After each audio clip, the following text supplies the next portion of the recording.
Tonight is the night. That's right. Tonight, January 19th, New York City, Barclays Center. It is something to wrestle with live with Bruce Prichard and Conrad Thompson with our very special guest, the one and the only Controversy Creates Cash, Eric Bischoff. And you can join us live tonight at Barclays Center by going to boxofgimmicks.com right now. Tickets as low as only $35, but you don't want to miss this huge doubleheader with the Brooklyn Nets when they take on the Miami Heat, and then right after the game, something to wrestle with live. We are going to be there. We're going to have a lot of fun, New York. Don't you miss this opportunity to see us in Brooklyn, Barclays Center tonight. boxofgimmicks.com.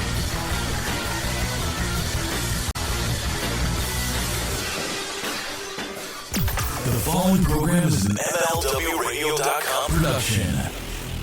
Have you or someone you know been diagnosed with mesothelioma? You probably have many questions, such as, what should I do? Where can I get more information? RGT4Law.com can answer those questions and help you get the money you deserve. Call 855-RGT4Law or visit RGT4Law.com and fill out the simple form for a free consultation. Robert Taylor, RG Taylor II, PC and Associates, Houston, Texas. Welcome to Something to Wrestle With. Bruce Prichard. Well, you know, that's not a rib. She booted. She booted. No, yeah, with me. There's no box of gimmicks. Rumor and innuendo. I don't deal in rumor. Hey, it's Conrad Thompson, and you're listening to Something to Wrestle With. Bruce Prichard. Bruce, what's going on, man? How are you?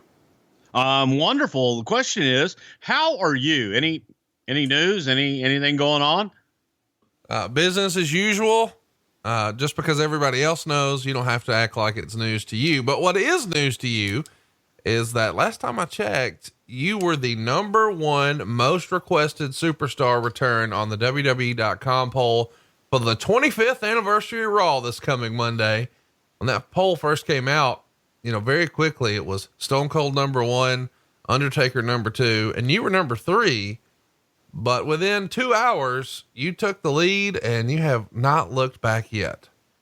Well, I got to thank this wonderful audience of ours for coming out in force and letting everybody know who they're most excited about seeing this Monday on the 25th anniversary of Raw. And so far, it seems like it's Brother Love. And we're fired up about that. We hope you tune in this coming Monday. Don't you dare miss it. It's the 22nd. You know what to do. USA Network, 8:00 Eastern. It's a 3-hour Raw coming to you live from the Manhattan Center and the Barclays Center.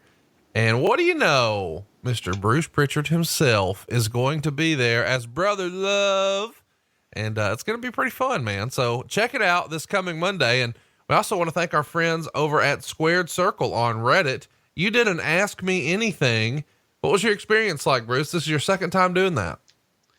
Well, they asked me any and everything, including my size of my genitalia. So it's always an experience over at Reddit, but it's fun. It's fun. I enjoy answering people's questions and kind of getting out there and hearing what's going on and feeling the pulse, if you will, of our audience.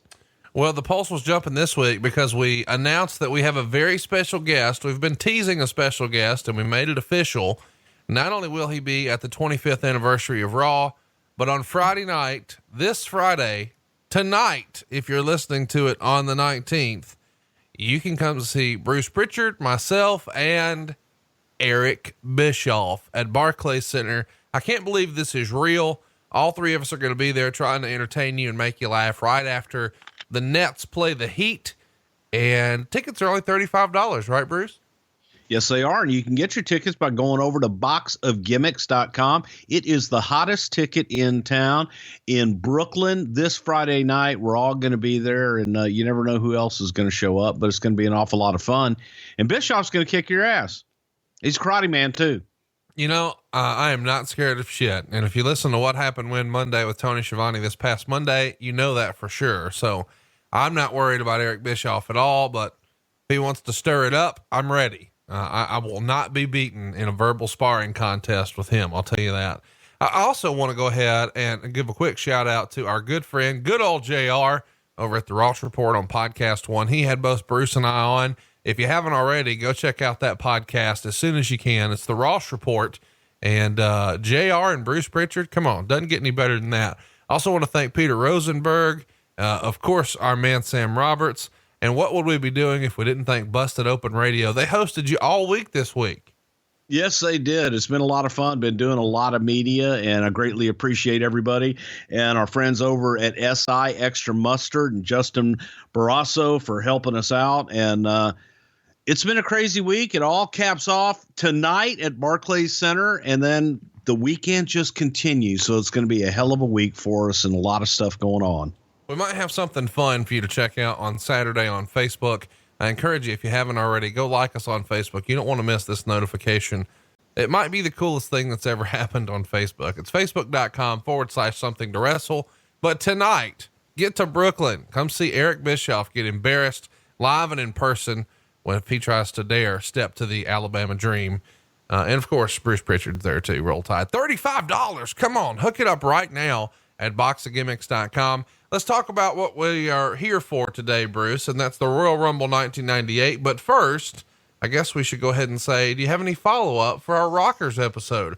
I thought it was one of our more fun episodes, lots of good feedback, and a really interesting look at sort of Marty's side of things, which maybe people don't talk about enough.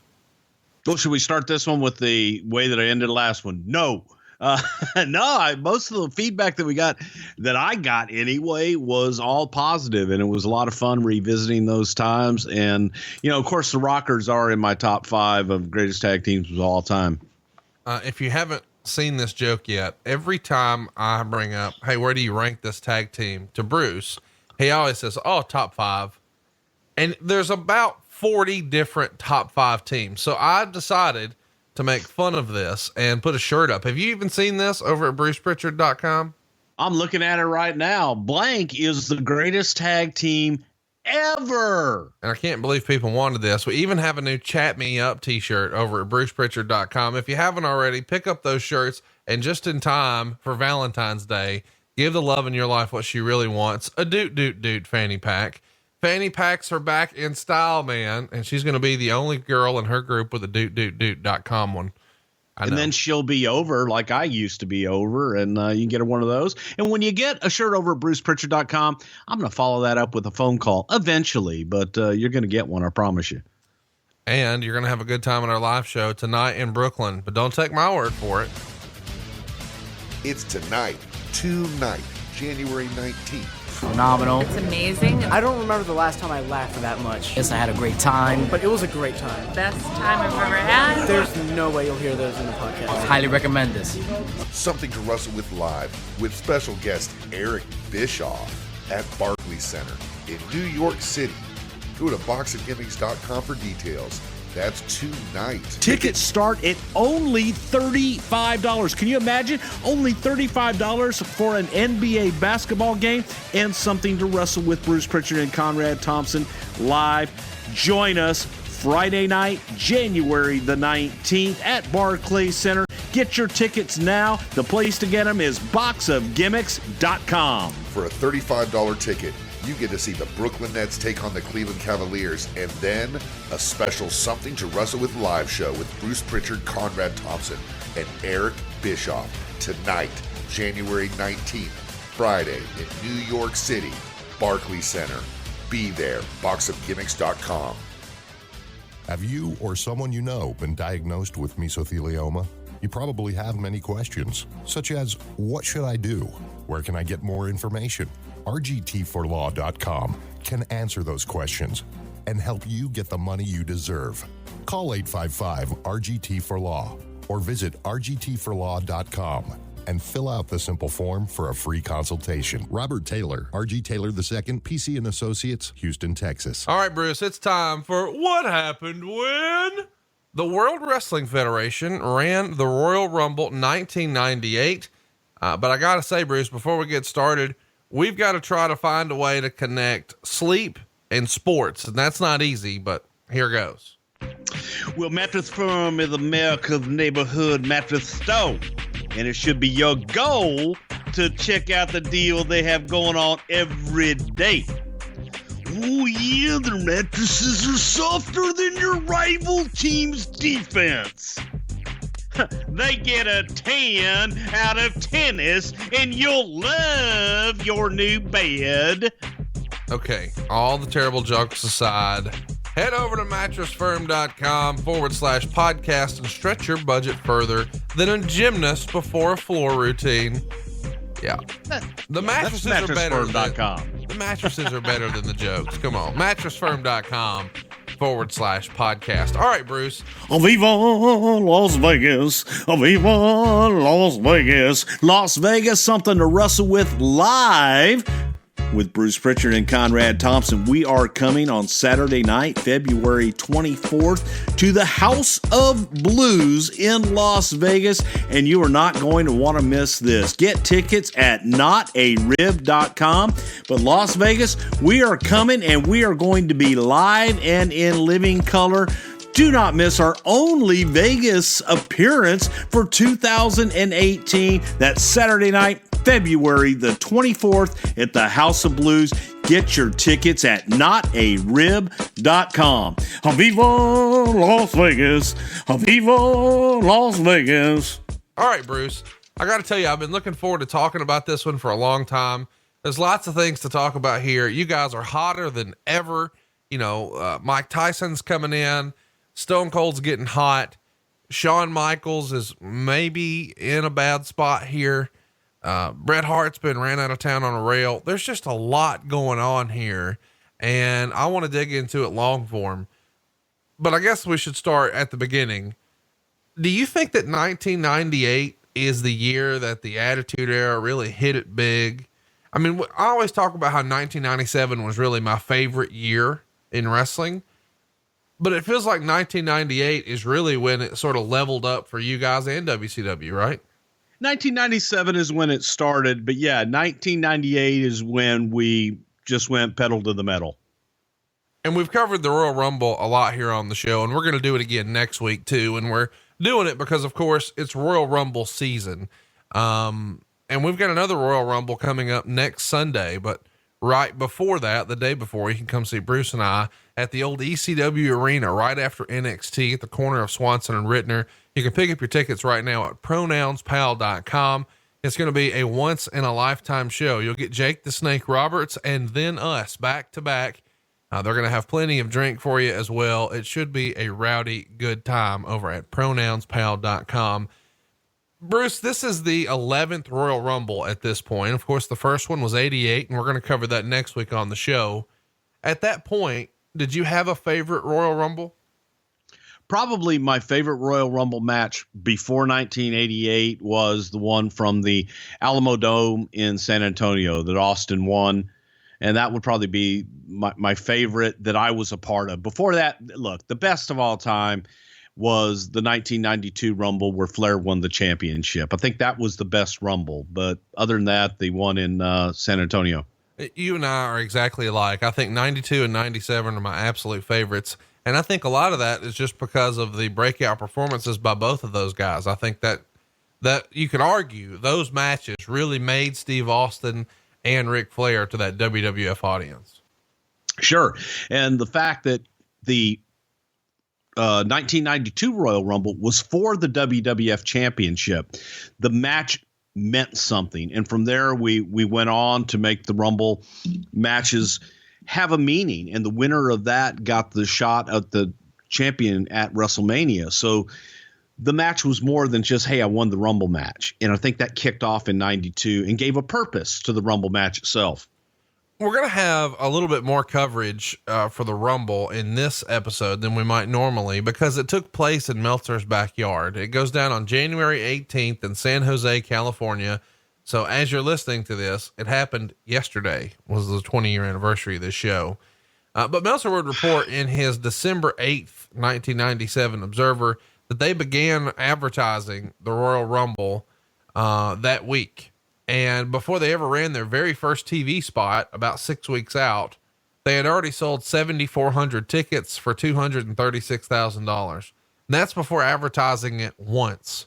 So the name, the Royal Rumble, was obviously a little bit of a draw, but it also shows you how hot the building or the business is when you're selling 7,400 tickets 6 weeks out before you start promoting it, right? The business overall was red hot with WWF and Steve Austin really taking off. Undertaker, Shawn were red hot. And then you had Nitro, and they had the NWO, hot on a firecracker as well. Brett was brand new over there. So there was a lot going on in the business, and people were interested. There was just a lot of buzz about the wrestling business. You're exactly right, Bruce. There was a lot of buzz about the wrestling business. Let's break down how the business had sort of kicked off in a big way. Right after In Your House to Generation X, which is your most recent pay-per-view, it's between Survivor Series and here in 1997. Raw does a 3.0 and Nitro does a 4.3. That's the night after the pay-per-view. The next week, everything's down. Nitro's down to a 4.1, Raw's down to a 2.7. But the next week, what do you know? There's a bit of a swing on December 22nd. Raw gets a 3.1 and Nitro gets a 3.5. A week later, that was the go home edition, by the way, for Starrcade 97. I just want to mention that when the rating went way down for WCW and everybody switched over to Raw, that's the show where they took apart the Nitro set and had the NWO take over the show for 25 minutes, and people were channel changing like a motherfucker, weren't they, Bruce? Yeah, they sure were. It was something different, something they had never seen before. So kudos to them for that. December 29th, it was 3.6 on a Raw and then 4.6 for Nitro. That's the night after Starrcade 97. And then we keep it going as we roll into the new year. The go home edition of Raw before the Rumble does a 3.4 and Nitro does a 4.6. The night after the Rumble, which we're going to talk about here, Raw does a 4 and Nitro does a 4.4. So the buzz from the pay-per-view was obviously really, really big for both Starrcade and for the Rumble, because you guys go up a ton. You're talking 20% from the week before the Rumble to the night after. A lot of that is based around the curiosity of Mike Tyson, is it not? Man, Mike Tyson was red hot and he was newsworthy. So people were watching what Tyson was doing and very interested in what his next step was going to be in the sports or entertainment world. Now, what we're talking about here specifically, we should give you a backstory. And I guess we should mention here, in February of 1990, Buster Douglas knocked out Mike Tyson in Japan. And you guys had him scheduled, him being Mike Tyson, pronouns pal, to be a big part of a Saturday night's main event with Hulk Hogan and Macho Man. And then that sort of got changed, right? Right. It was actually the main event, which was a live show that was going to be held on a Friday night. So it was a big, big deal to have Tyson a part of that on NBC. Tyson was all in. We have the footage of Mike Tyson actually talking about how scared he was to get into a wrestling ring with Hulk Hogan and Randy Savage, because he was like, Hulk Hogan will kill somebody, gets his hands on him, and Randy Savage, he's just crazy. So Tyson was excited. He had been a fan since he was a kid. And then the son of a bitch lost. And he and Don King decided that he didn't need to be on live television a week later refereeing a wrestling match.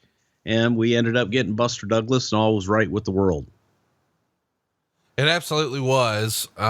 Things were downhill for Tyson after this, and he ran into some trouble with the law and went to prison. And when he gets out of prison, he is still the hottest pay-per-view act around. He comes out and just destroys Peter McNeely in August of 95. And he has a couple of big years on pay-per-view before the super fight finally happens. And then they do a rematch. It's Evander Holyfield, Mike Tyson 2. It breaks all pay-per-view records. It's June 28th, 1997. And you probably remember hearing about it, even if you weren't a boxing fan.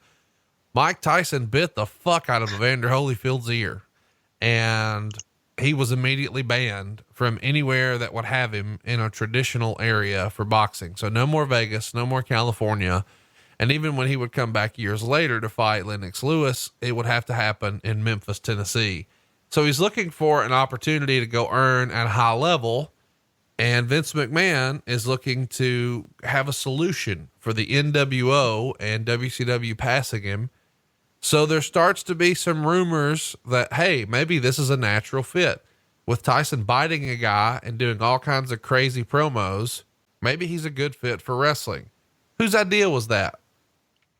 That was Vince's idea. And Vince thought that why not capitalize on the popularity of Mike Tyson? Regardless, he was controversial. He was unwelcomed in his sport. Nobody wanted to touch him.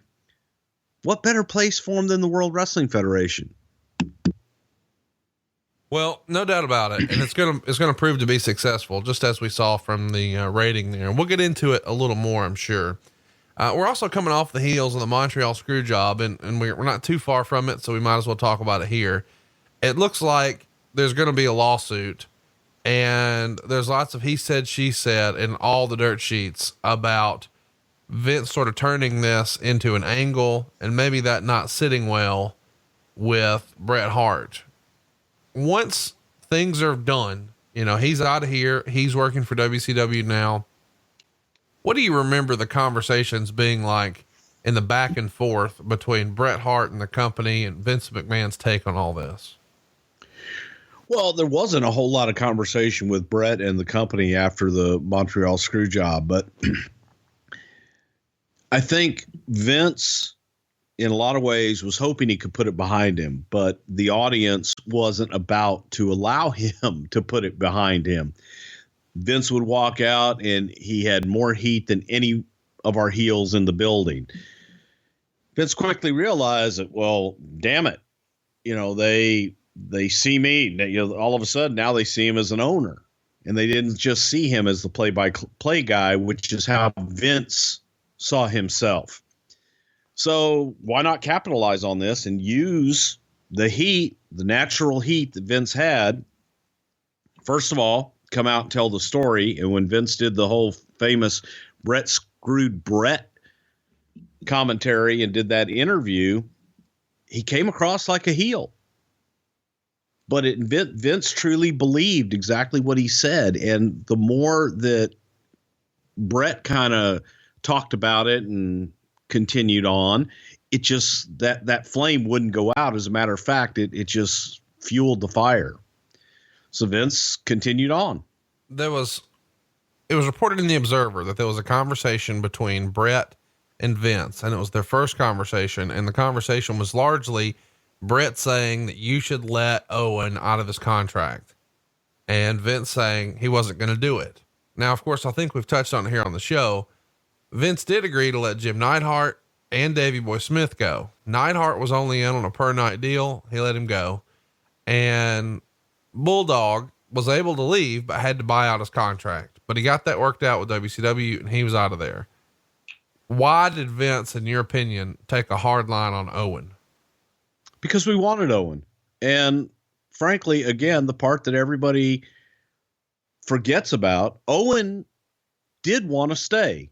Owen was upset about the whole situation, and everybody was. There's no one involved in it that wasn't upset that it couldn't have been worked out in a different way. But in spite of books, in spite of Dave Meltzer and Bret and Martha and everybody else saying to the contrary, the Owen Hart, when he spoke to us, expressed his desire to stay with the company. He got a better deal, and Vince made him a better offer, and he stayed with the company. That's all there really is to it. Now, the rest of them can all say, and maybe Owen said things to them to the contrary. To us, that was what he said, and he did say. There was a promo that Vince McMahon ran on Raw around this same time, where it's just him on camera, and he's standing in front of a backdrop, and it says something like, "We think you fans are tired of having your intelligence insulted." And he does this speech about good guys versus bad guys. Whose idea was that, and where was it shot? How many times did it take? What can you tell us about this promo? That was Vince's idea, because he was trying to basically blur the lines. And the fact that all of a sudden he had been thrust into a talent position and a position to where people saw him as a heel, he wanted to blur those lines even more. And you had an anti-hero in Stone Cold Steve Austin, who was the most popular wrestler by far, I think, in the world at that time, that was in any other era would have been the biggest heel in the company, yet he was the most popular guy in the business. So Vince just had this thing. Well, you need to explain it to him why Stone Cold is so popular, because the lines have been blurred. And it was like a State of the Union address from the owner of the company that you never heard from him before. There's a lot of talk about Vince's change in direction at this point too, because he's starting to get edgier, I guess you might say, but he's also sort of acknowledging what you just said, that, you know, we're blurring the lines a little. We had Mark Miro do a promo on Raw where he called Sal Sincere a jobber and a jabroni. We had Shawn Michaels playing strip poker, smoking a cigar and drinking Jack Daniels. And we had Goldust flashing Vader, and Sable was wearing a potato sack and taking off the sack and having on these really big high heels and the skimpiest swimsuit possible. And Phil Mushnik is crucifying you guys in the newspaper. Is there any sort of internal debate about this is too far, but that's not? Do you remember there being one thing in particular that you guys were trying to put together that there was a lot of debate about? No, not one thing in particular, because during this time, Vince's feeling was, if they want TNA and they want sex, well, then let's give them sex appeal. And if they want violence, then let's give them more aggression. With that, again, the key things was, we weren't giving them sex. We were giving them sex appeal. You weren't giving them violence. You were giving them aggression. So all of this encompassed the attitude. And he just hung on that whole, you know, we're going to give them attitude, and we're going to give them, if that's what they want, we're going to give them all of it and then some, so that we can satiate their appetite for whatever it is they're looking for. You want the most beautiful women in the world? Tune in here. You want the most action in the world? Tune in here. No matter what it was, we wanted to deliver it in the 2 hours of Raw. It feels like, we haven't talked about him in maybe a year, really. But Phil Mushnik was like public enemy number one of the WWE for a long time. What conversations did you ever have with Vince about Phil? Oh God, we had plenty of conversations about Phil. Phil just had a vendetta against Vince McMahon and the WWF for whatever reason. It wasn't his form of entertainment. He didn't get it. He didn't like it. So he took it upon himself to let everyone know that read his column in the Post that he was against it and what filth and trash that wrestling was. And if you were a wrestling fan, then you were lower than dirt in Phil Mushnik's eyes. And how could anyone allow their children to watch this disgusting filth and this product that is put out by this madman, Vince McMahon? I don't know what Phil Mushnik's problem was or is or anything like that, but it wasn't. He didn't come from a point of a journalist. He didn't come from a point of an objective viewer at all. He came like someone that had a vendetta and someone that was trying to, that had an axe to grind. And I don't know what his problem was. To this day, I don't know what his problem is. Did Vince ever try to schedule a meeting or call him or have any sort of discussion, or was he just taking the shots and never responding to him directly? No, initially Vince did try to reach out to Mushnik and say, I don't know you, never met you. What's your problem? And can we talk? You know, I mean, like two men. And Mushnik refused, and Mushnik would basically do his dialogue in his columns every Sunday and Wednesday, whenever the hell they were. And that's when Vince said, okay, you want to play? You know, you've got your newspaper. I've got a national platform or a worldwide platform to get my message out. Is it true that Phil Mushnik is the person who came up with the term Degeneration X? No, not that I know of. I really don't know. Why? Does he claim credit for it? Meltzer gave him credit for it and said that he believes in one of his columns it was the first time that the term was used to describe. At the time, he's probably not describing the band of misfits, you know, Triple H and Shawn Michaels and China. He was probably just talking about the company as a whole. He may have, but I mean, I remember how we basically named Degeneration X was off of a Bret Hart promo calling Shawn and Hunter a bunch of degenerates. And you don't represent Generation X, you're Degeneration X. And it was like, that's good. But it was off of a promo. Speaking of promos, there's a pretty famous promo that I think most everybody my age remembers. And it's when you've got Shawn Michaels cutting a promo against Owen Hart, and he's referring to him like he's a turd that just won't flush.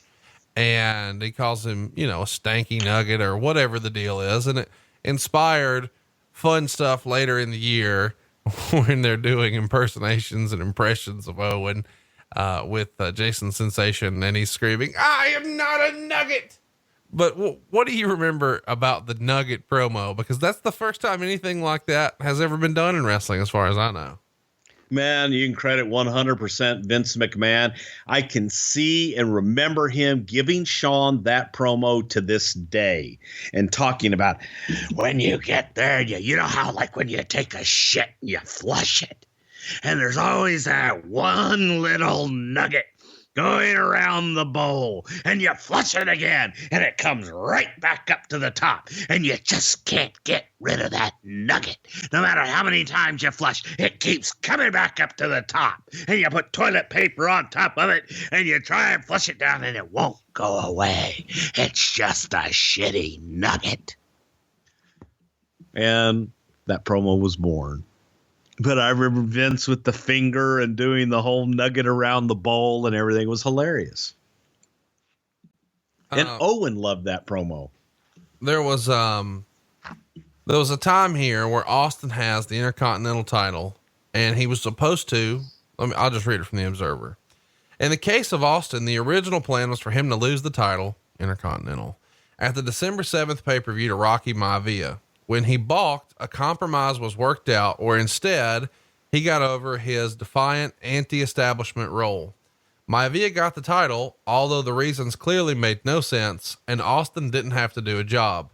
As best we can tell, there was no heat regarding what ended up happening, as everyone involved in the decision-making process was comfortable with the compromise, although the end result was a storyline that made no logical sense in regard to Maivia ending up with the title. So I guess from Austin's side, the plan is, hey, you're about to have me win the fucking Royal Rumble and then win the world title. Why would I lose here? Which I guess makes sense.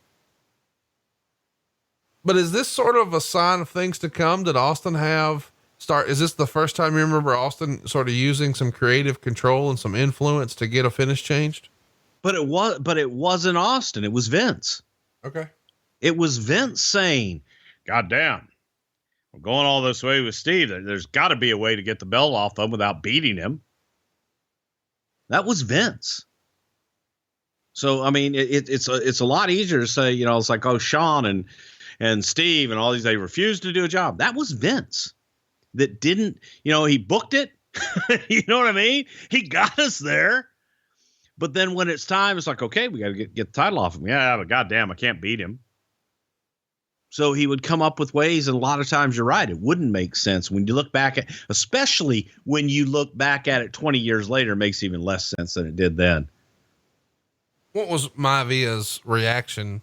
Obviously he's young in the game. He's only been here for a year, but now he's getting the Intercontinental title belt back, and he's getting it from the top guy, but he's not wrestling him for it. And he's not beating him on pay-per-view. He's just being handed the belt. Everybody's supposed to be okay with that. He had heat, and it put heat on him that's how he got the championship. So to him, he's happy to be in the game. He's happy to be a part of the story, and that's heat. So to the audience, it was like, that guy doesn't deserve it. He didn't beat anybody. Well, there had to be some heat from the boys who are used to you win them in the ring and you lose them in the ring, right? I mean, was this okay with everybody, all the old school folks in the back? No, for the most part, I think everybody wanted to have a match and have an actual match and a winner or loser. Even if it's a screw finish, it doesn't matter how you get there. Vince didn't want to. Vince knew where he was going with Steve, and once he had Tyson in there, knew where he wanted to go with Steve at WrestleMania, that's not what he wanted to do. Was the original idea to have him drop it at the In Your House to Generation X, and Vince changed it? I think that was probably the general consensus for all of us. It may not have been for Vince. Right. You know what I mean? Right. To Vince, it's like, we'll get the title off of him there. Not necessarily we'll beat him for the title there. We'll get the title off of him. That sort of happened around this same time in Lowell, Massachusetts as well. Shawn Michaels had not defended the European title. So in storyline, Sergeant Slaughter tells him that he's going to have to defend it tonight. And the opponent, of course, is Triple H. So he just basically gives the European title to Triple H here. Is this another way to just get heat by awarding Same a friend reason. the belt? Yeah. But not only that, because the guy that was going to beat Shawn was going to be Steve. And he didn't want Shawn after the whole thing with Brett. He didn't want Shawn losing anywhere between then and WrestleMania. Right. And you got all this, we had it covered with Undertaker because you got Kane, you got a lot of story and a lot of gaga that you can put around that. But then Vince was like, why, we even talked about, Shawn taking the European Championship all the way and never losing that. But then it was like, well, God, what do we do with it? Isn't it interesting though, that we're talking about this huge company and we've got belts on guys, but no real plan as to how to get them off? It does show you that some of the thinking, cause we've done some older episodes from the late 80s as opposed to the late 90s. The late 80s, you sort of get to the end and then work backwards. It feels like that has changed a little bit here. Cause now you're like, well, fuck, that won't work. Just take it off him. Yeah. Well, not only that, you may have plans for like 3 to 6 month program where you have all of these matches getting up to the big blow off, and somebody can say something in a meeting at 3:00 in the afternoon of a live show. Oh, wouldn't it be interesting? Nobody would ever call this guy winning the title tonight. I love it. And your 3 months and all of your marketing, everything you have just goes flushed right down the toilet because somebody said, nobody will ever call this tonight. You're right. They won't, because that's not where we're going. And then you do it for a pop that night and you're stuck with, what do I do next? And you got to rewrite everything to try and get back on track or come up with a new storyline. Of course, Meltzer's pretty critical of this decision to have Shawn just drop it to his buddy Triple H and instead not make another guy like Ken Shamrock or Owen Hart or Dude Love or Vader or whoever. Was there any sort of, cause there is lots of second guessing and negativity and naysayers and all that in wrestling. Was there a lot of heat on Shawn for sort of quote unquote looking out for his buddy and the belt going to Triple H instead of somebody else? Absolutely, because that's what the perception was. And Shawn and Hunter and everybody else fed into that perception and let everybody know, whether it was true or not, if things went their way, I got that done. Oh yeah. I talked to the old man and I got it all fixed. When it may have just been the old man, or it may have been someone else. And people fed into it and people bought into it and believed it. And that's what they went and told the people out on the West Coast that were sitting behind a typewriter typing things up. Well, then it must be true. Meltzer wrote, we aren't clear whether it was a Michael suggestion to give the belt to Helmsley so he could avoid doing the job when asked to drop it, or the promotion simply recognizing the problems inherent in asking Michaels to do a job and coming up with a scenario as a way to get the belt onto somebody else without ruffling Michael's feathers at this point, coming in the wake of Austin not doing a job when he was originally asked, isn't clear. So obviously Meltzer is doing the math here, and here's what he writes. For those keeping score, that makes Michaels 9 championship runs in the WWF, which includes 3 world titles, 3 intercontinentals, 2 tag team, and 1 European. He's done exactly 2 jobs to drop them, both in situations where it was a short known turnaround, which was the WWF title to Sid and the Intercontinental title to Marty Jannetty, until he got the respective belts back. In the excuse category, there was 1 career ending knee injury. There was walking out after a fight claiming unsafe working conditions. There was a breakup of a team rather than dropping a tag title. There was quitting the promotion. There was 1 stemming from a concussion in an out of the ring skirmish. And this was the most creative. That makes him either the most clever or the least professional champion of our era, not to mention arguably the most talented to keep getting titles with his track record. Is this a fair criticism from Dave Meltzer?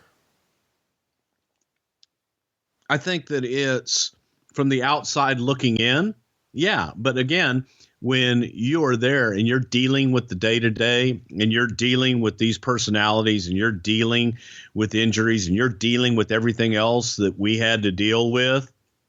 No, it's not fair. Let him go run. I would love for Dave Meltzer to invest all the money that he's made being an expert these years, because he's the smartest man in the business, to invest his money, start a wrestling promotion with who he thinks is the greatest draw in the Tokyo Dome with his 42 stars. And let's see how he handles the personalities with who he thinks should go over, and let him do it for a year. And let me critique his shit. Well, you don't have to get hot about it. The question was, do you think Shawn Michaels is the most clever or least professional champion of our era? I think he's one of the best champions of our era. I think he's one of the best performers of our era. And a lot of the decisions you still have to, regardless of the decision, it goes back to Vince. Vince is making the decision. So if you want to go and say, okay, whose decision is it? Where does the fault lie? It goes back to Vince McMahon, and he'll happily take that. Someone pretty smart recently told me the entire business is a work to the audience of one man. In a lot of respects, yeah.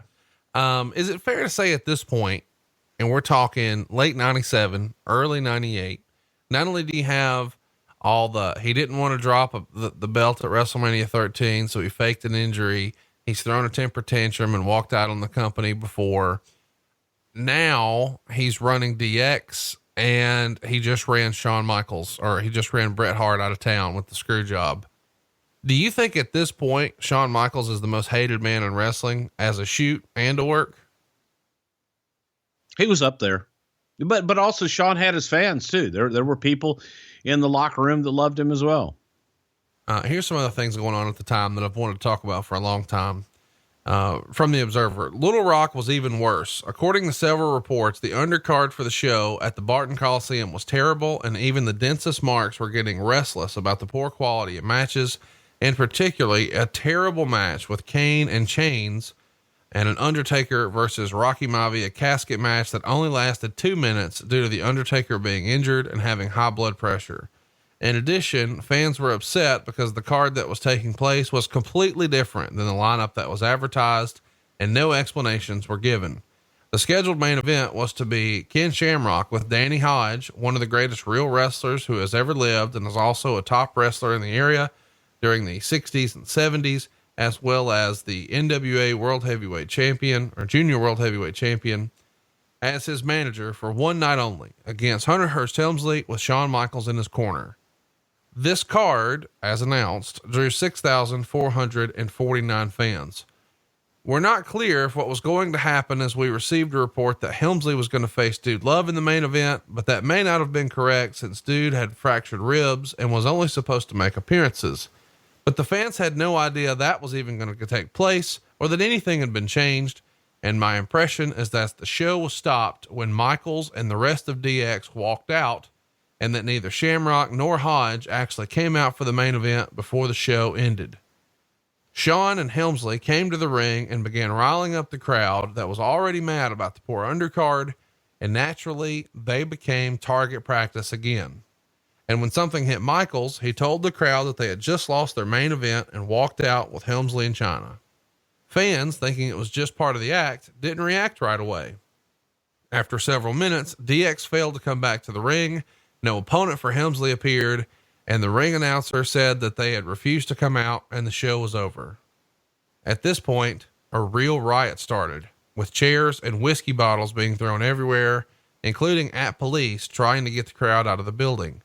The situation got so bad that the police had to spray the building with tear gas to get the fans outside. I want to read that again. The situation got so bad that the police had to spray the building with tear gas to get the fans outside.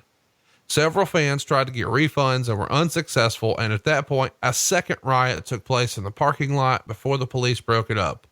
At least one fan was rushed to the hospital, although there didn't appear to be any serious injuries to fans either night.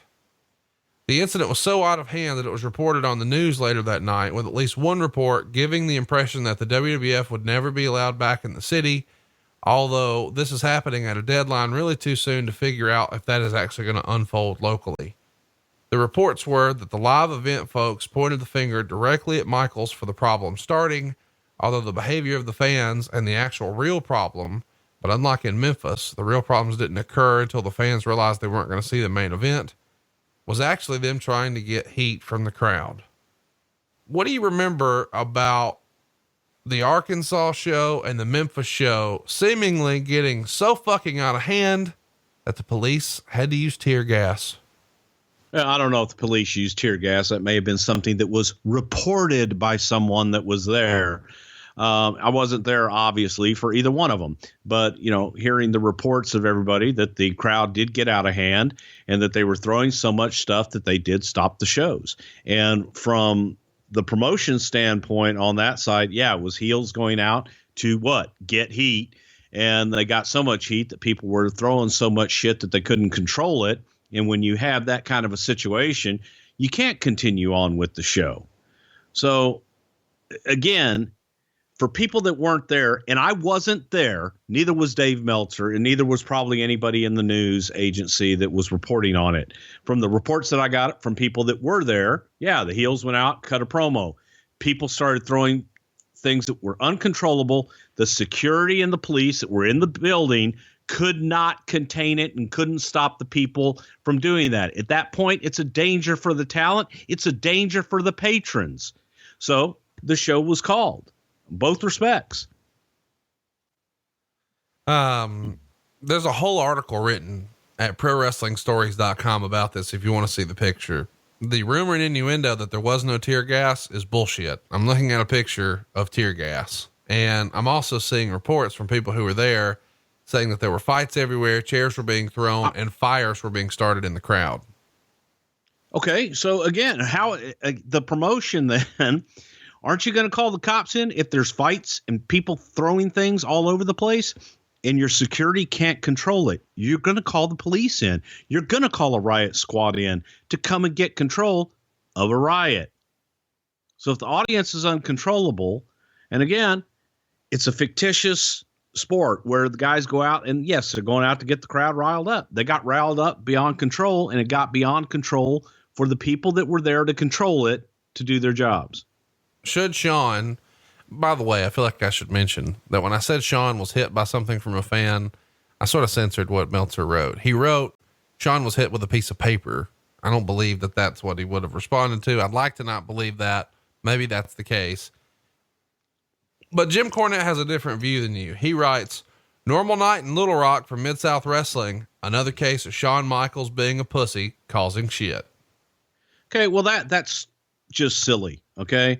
Because again, when you put the crowd in danger, when you have families there and people are throwing things and kids can get hit and different things like that, that's not a good environment and that's not safe. And that's something that if the people there can't control it, you know, they go out and they get heat nowadays. And yes, it was a different time. And yes, in Mid-South, and yes, back in the early 80s, things like that. That was a great night if you had a riot.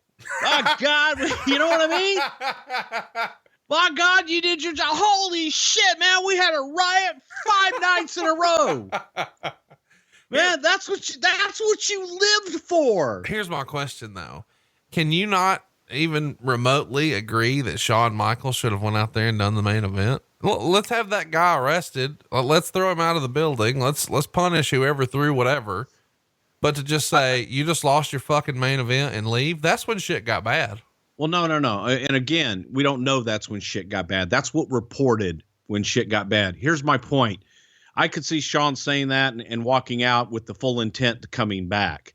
At that point, if it escalated in the crowd and it got to a point they couldn't control it, yes, I would stop the main event and I wouldn't send anybody else out there.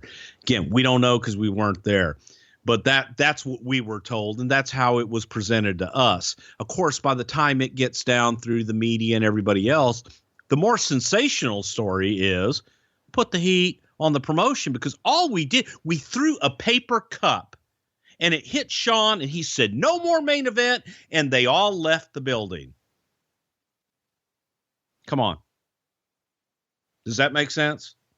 No. And again, there's probably the real truth somewhere in between all of that. But at the same time, you have to make hard decisions sometimes. I'll never forget where the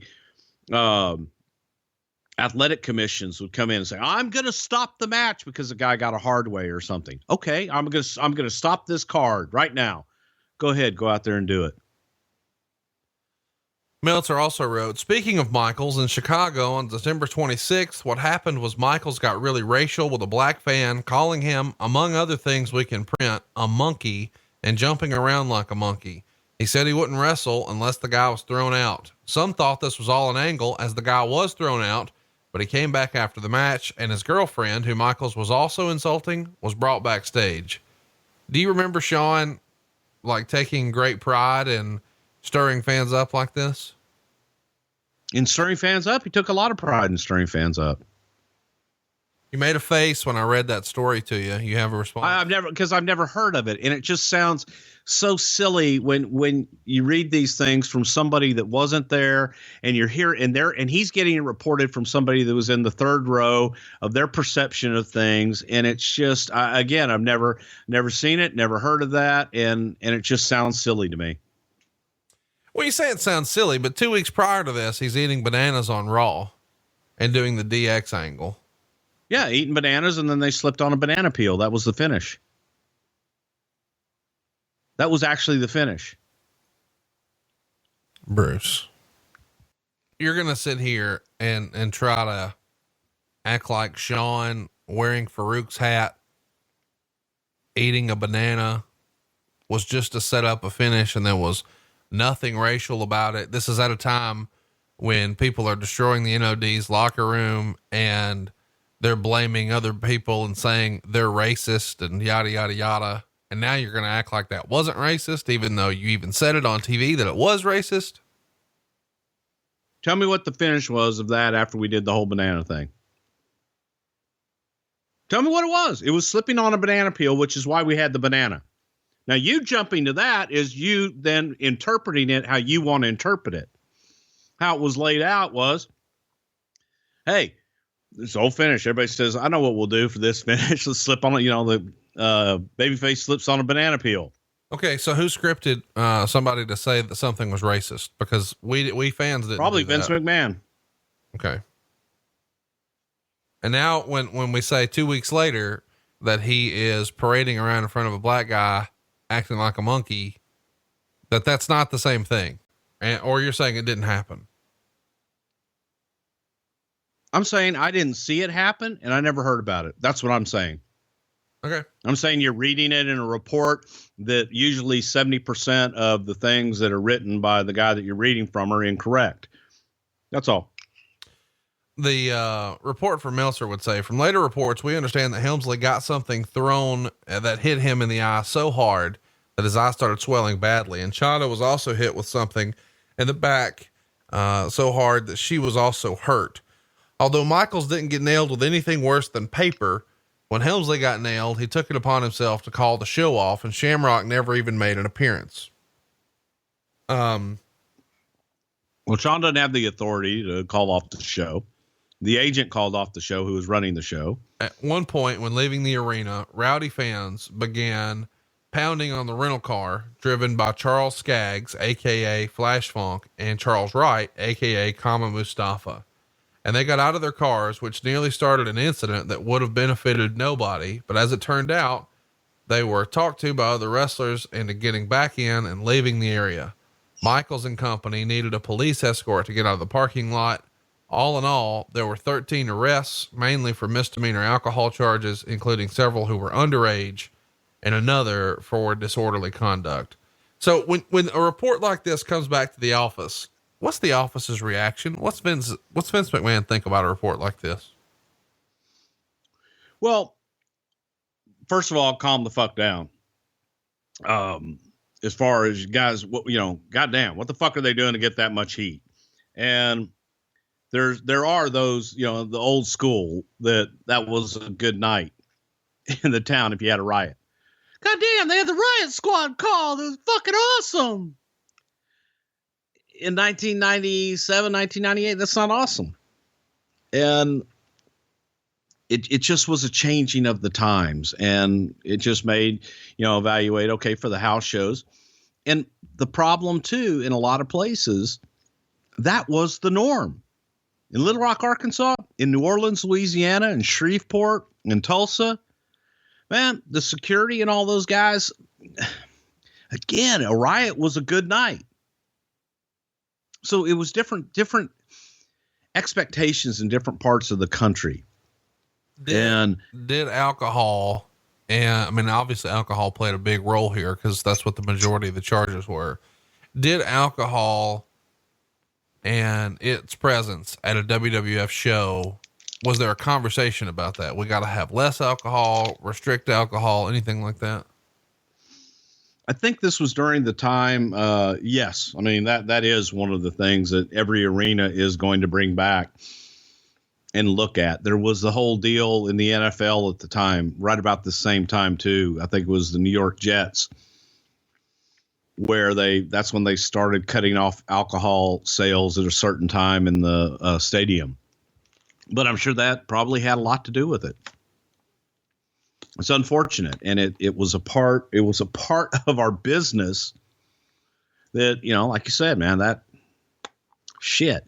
Bill Watts would be happy as hell to have a riot in every one of his towns every night. Vince wasn't. There's some interesting Ken Shamrock news in the Observer around this time. Allegedly, a show was supposed to go down for the UFC on December 21st from Yokohama, which was going to be Shamrock versus Takada. And allegedly the WWF and Shamrock agreed to terms, which would have allowed $150,000 payoff for Ken to go in and fight Takada. And he signed the contract on the 4th and starts training immediately with a real high intensity camp. But 6 days later gets word that Takada has not agreed to do the show and it's all canceled. So the next night they fly Shamrock to Lowell, Mass, and he's back on the WWF train at that point. It feels kind of weird for Vince in the middle of a contract to let a guy out. Why was Shamrock given the green light for this Takada match that didn't happen? I'm trying to think of the guy's name. Meyerowitz at the time. This is right before we were maybe more seriously considering purchasing the UFC. Bob and Vince got along and Bob had an idea. He needed some help and asked for the services of Shamrock. Everybody was making money off of the deal and Vince agreed to it. So sometimes, Vince would look at some of those things on a case by case individual basis. All right. Thanks for the non-answer. December 15th. Well, no, I mean, it was just a deal. It was a deal with Meyerowitz, and Takada backed out. But that's the only reason he did it was because Meyerowitz asked him. But my question is, if Shamrock goes over there and gets embarrassed in that day, what value does Ken Shamrock have? Wins and losses don't matter like they used to. Well, no, hang on. But at the same time, I'll tell you the same thing that I told King Mo when Bellator spent all this money on King Mo, and Dixie was so happy to have King Mo as a part of the TNA. And King Mo's very first fight with Bellator, he got knocked out. And I called him right after because everybody was in the dumps, and Bjorn Rebney was beside himself because their prize star, the guy they wanted to build the promotion around, had just got knocked out. I said, this is the greatest thing that could ever happen to him. And I said, have Mo come out and cut a promo that he was never knocked out, that he was going to kill the guy, and he slipped and he got a decision, but that'll never happen again. And I said, just move the fuck on. I said, for me in the wrestling world, the fact that he got knocked out helps me so much with King Mo's, the perception of King Mo and how I can make him a heel in our world. Because he can talk about how he's the greatest fighter in the world. Ken Shamrock going over there and losing in that world, coming back and turning him heel with that is easy. He wins. He's a hero. It doesn't matter. I like it. Thanks for the old school knowledge, Broham. Every now and again, you redeem yourself with a story like that. Well, it's a work. So if our business is a work to everybody else, when we go to your business, if we lose, it was a work. Did nobody ever tell Bill Watts that when he had a policy that if you got beat up in a bar, you were fired? I mean, they could have just walked in and said, just turn me heel to work. Yeah, exactly. No shit. Exactly. Now, if you're a heel, we got nowhere to go. So you're fired. But if you're a baby face, turn me heel. Goddamn. If that were the case, I wouldn't have had much work anywhere because I had my ass kicked everywhere. Wait, I thought you were like a 7-time karate black belt Hall of Famer. Okay, Dave Meltzer exaggerating now. I'm a 3-time black belt Hall of Fame, damn it. I thought it was at least up to 4. Well, no, you see what you're confused with. I'm a 7th level black belt, but 3-time black belt Hall of Fame. So 7 times 3 carry 21, 10. Yes. 21-time karate world champion ever. Yeah. Undefeated. Top 5. Except for that one night in Nuevo Laredo. Top 5 all time tag team champion by yourself. Ever.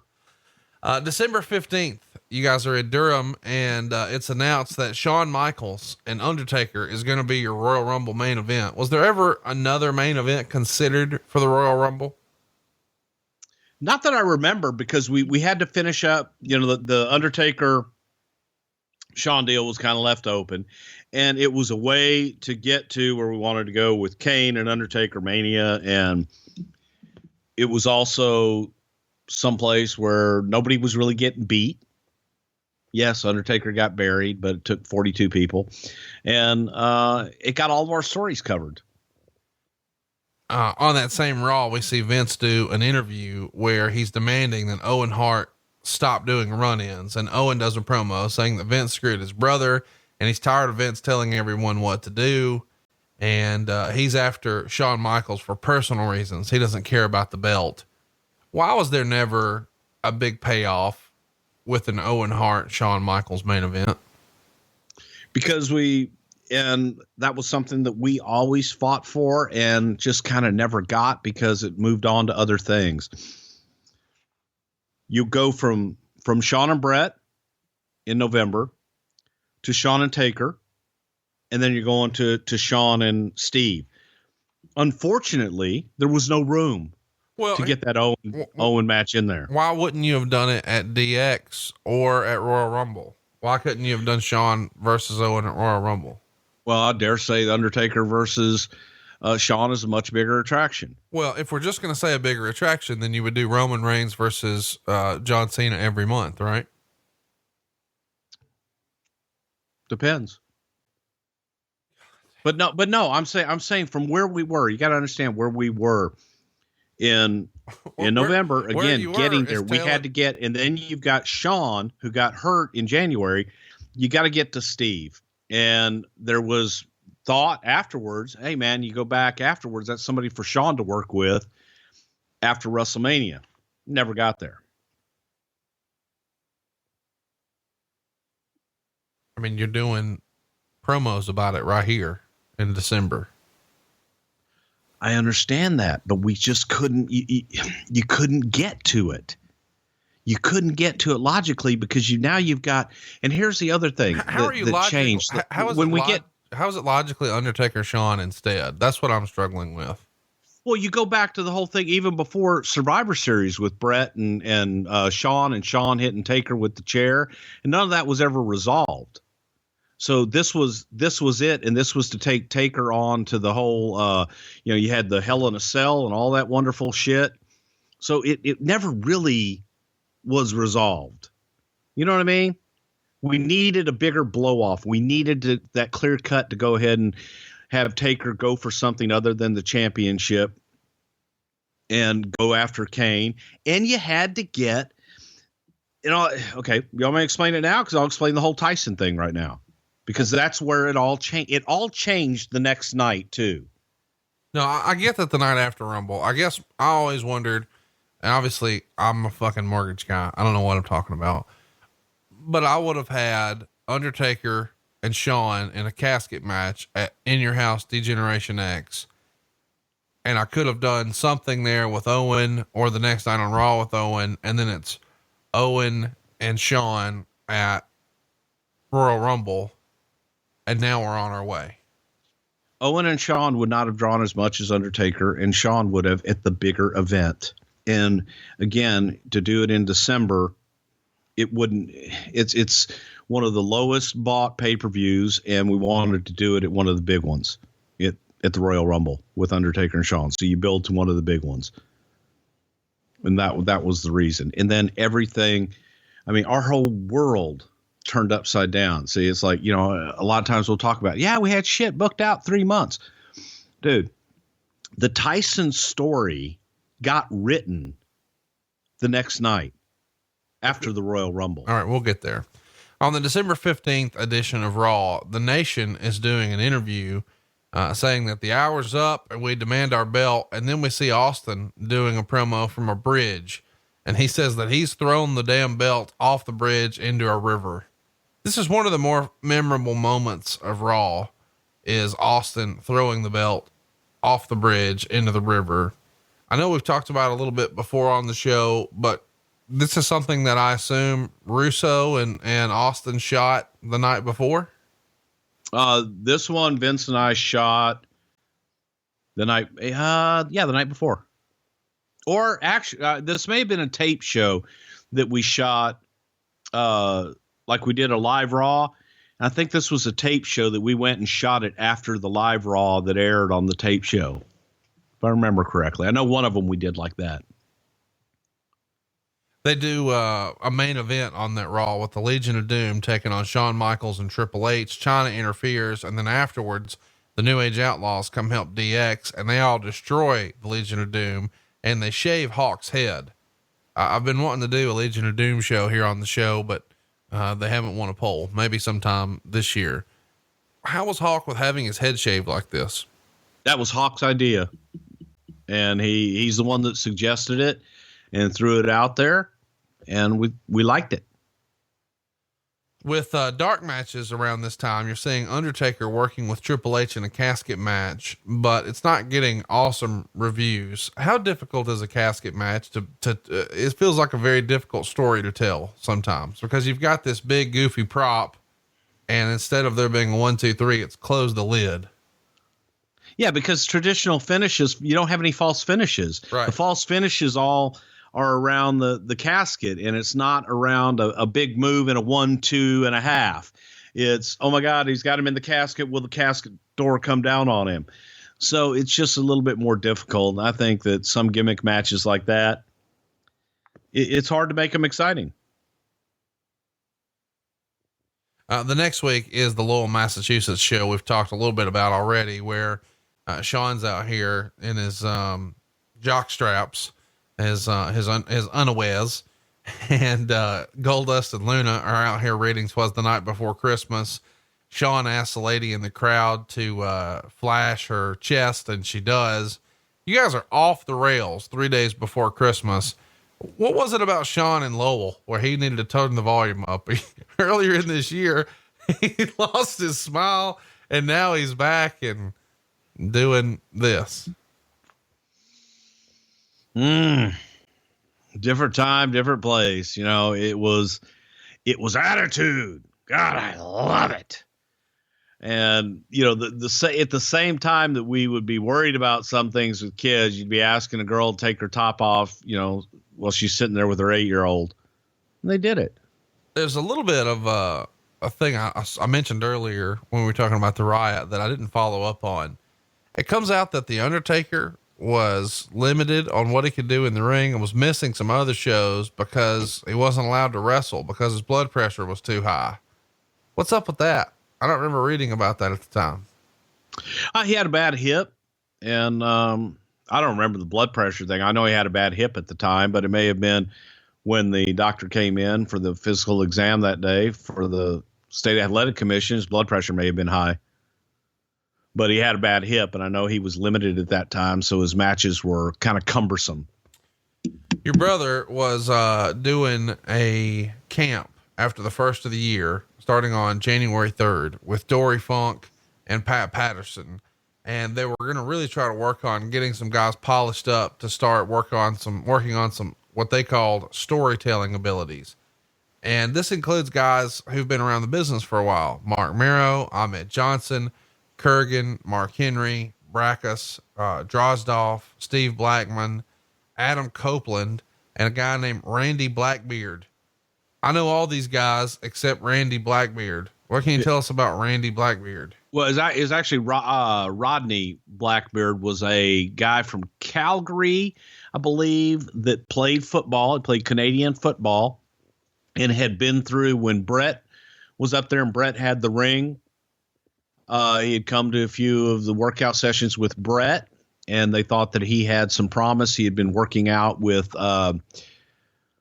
Leo Burke in Calgary, and thought he might have had some promise, but he just was kind of vanilla, no personality. So it just never really worked out with old Rodney. You guys worked something out with a sumo wrestler from South Africa who was touring in Japan named Mark Robinson.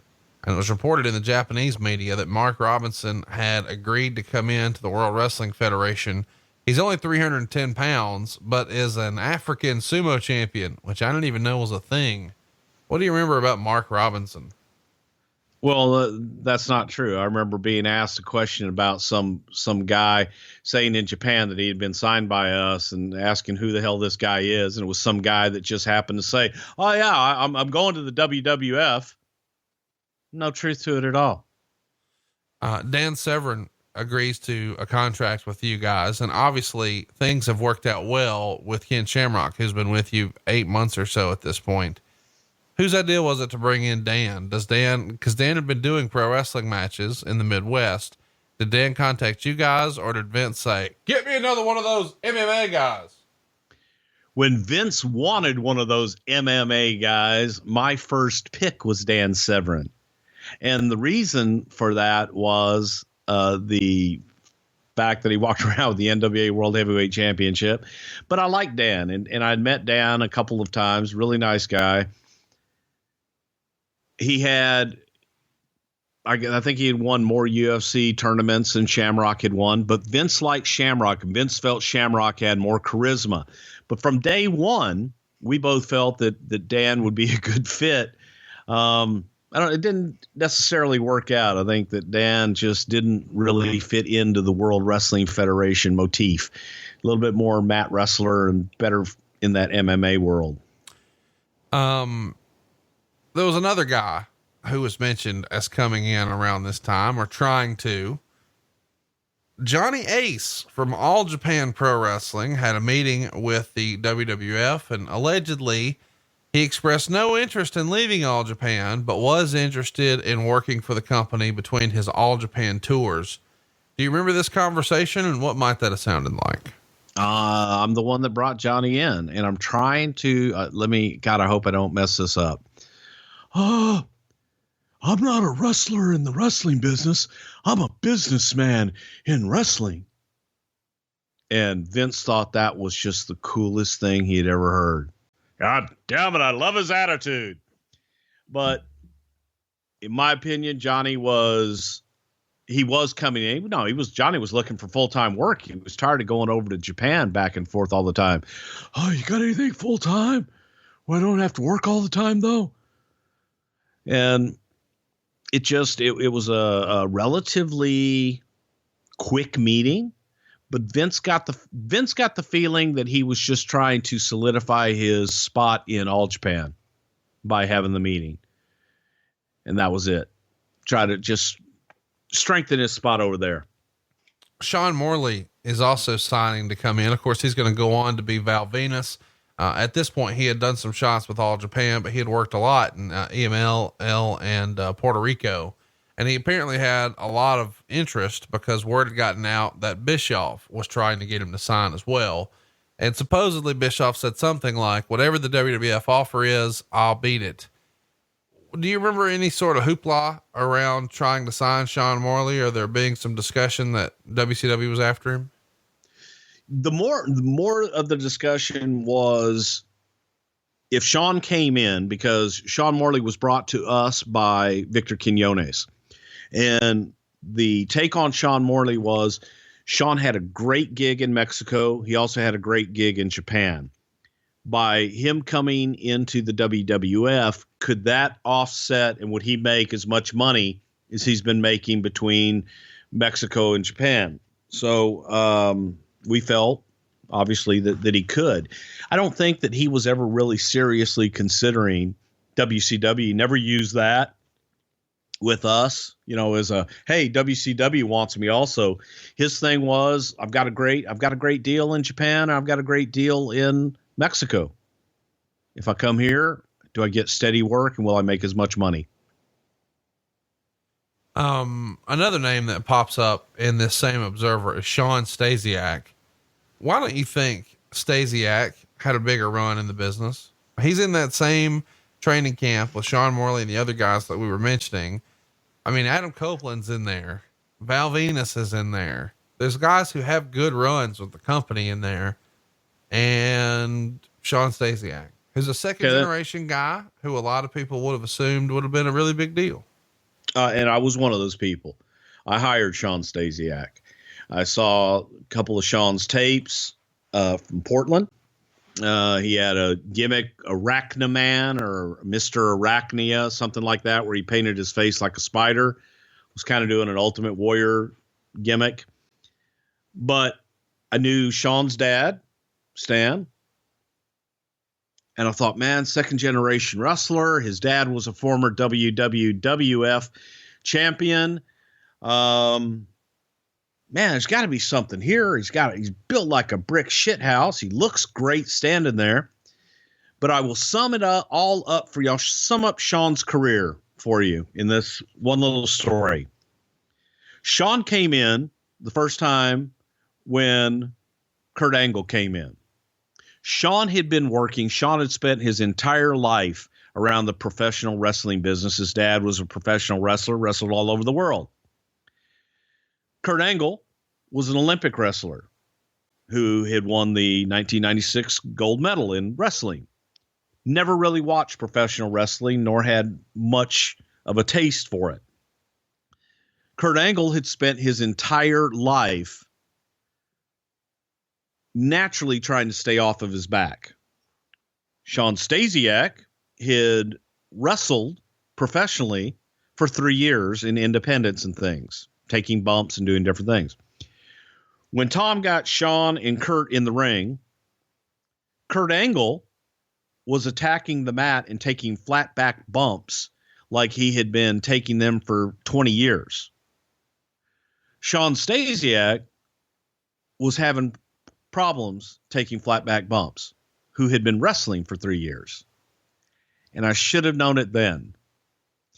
And I'm not saying that Shawn didn't turn into a decent hand, but I think that Shawn Stasiak had a habit of overthinking things and thinking that he was a lot better than he ever was.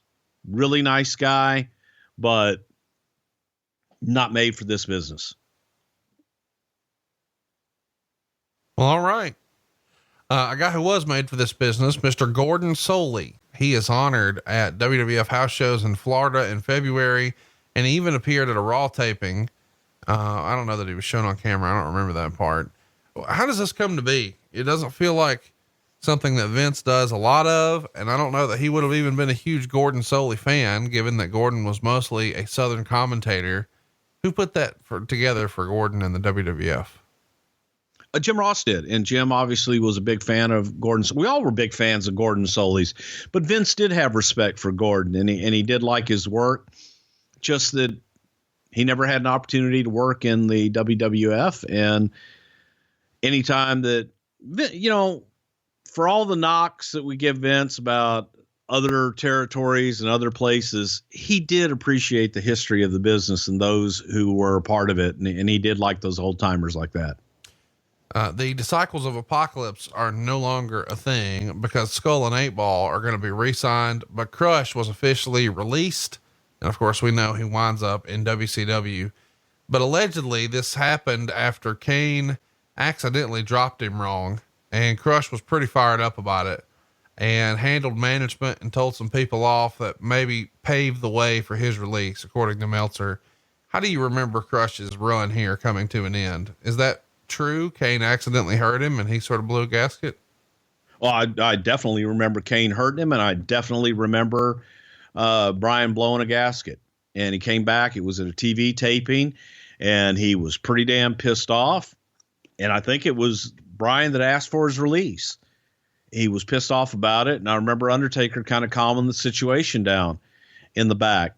Brian was pissed. He was hurt, and I can't blame him for being pissed off for hurting his neck, but he may have overreacted, and in his overreacting, asking for his release, it's one of those things. You catch Vince on the wrong day in the wrong place and say, I might be, I should just leave. Okay, then leave.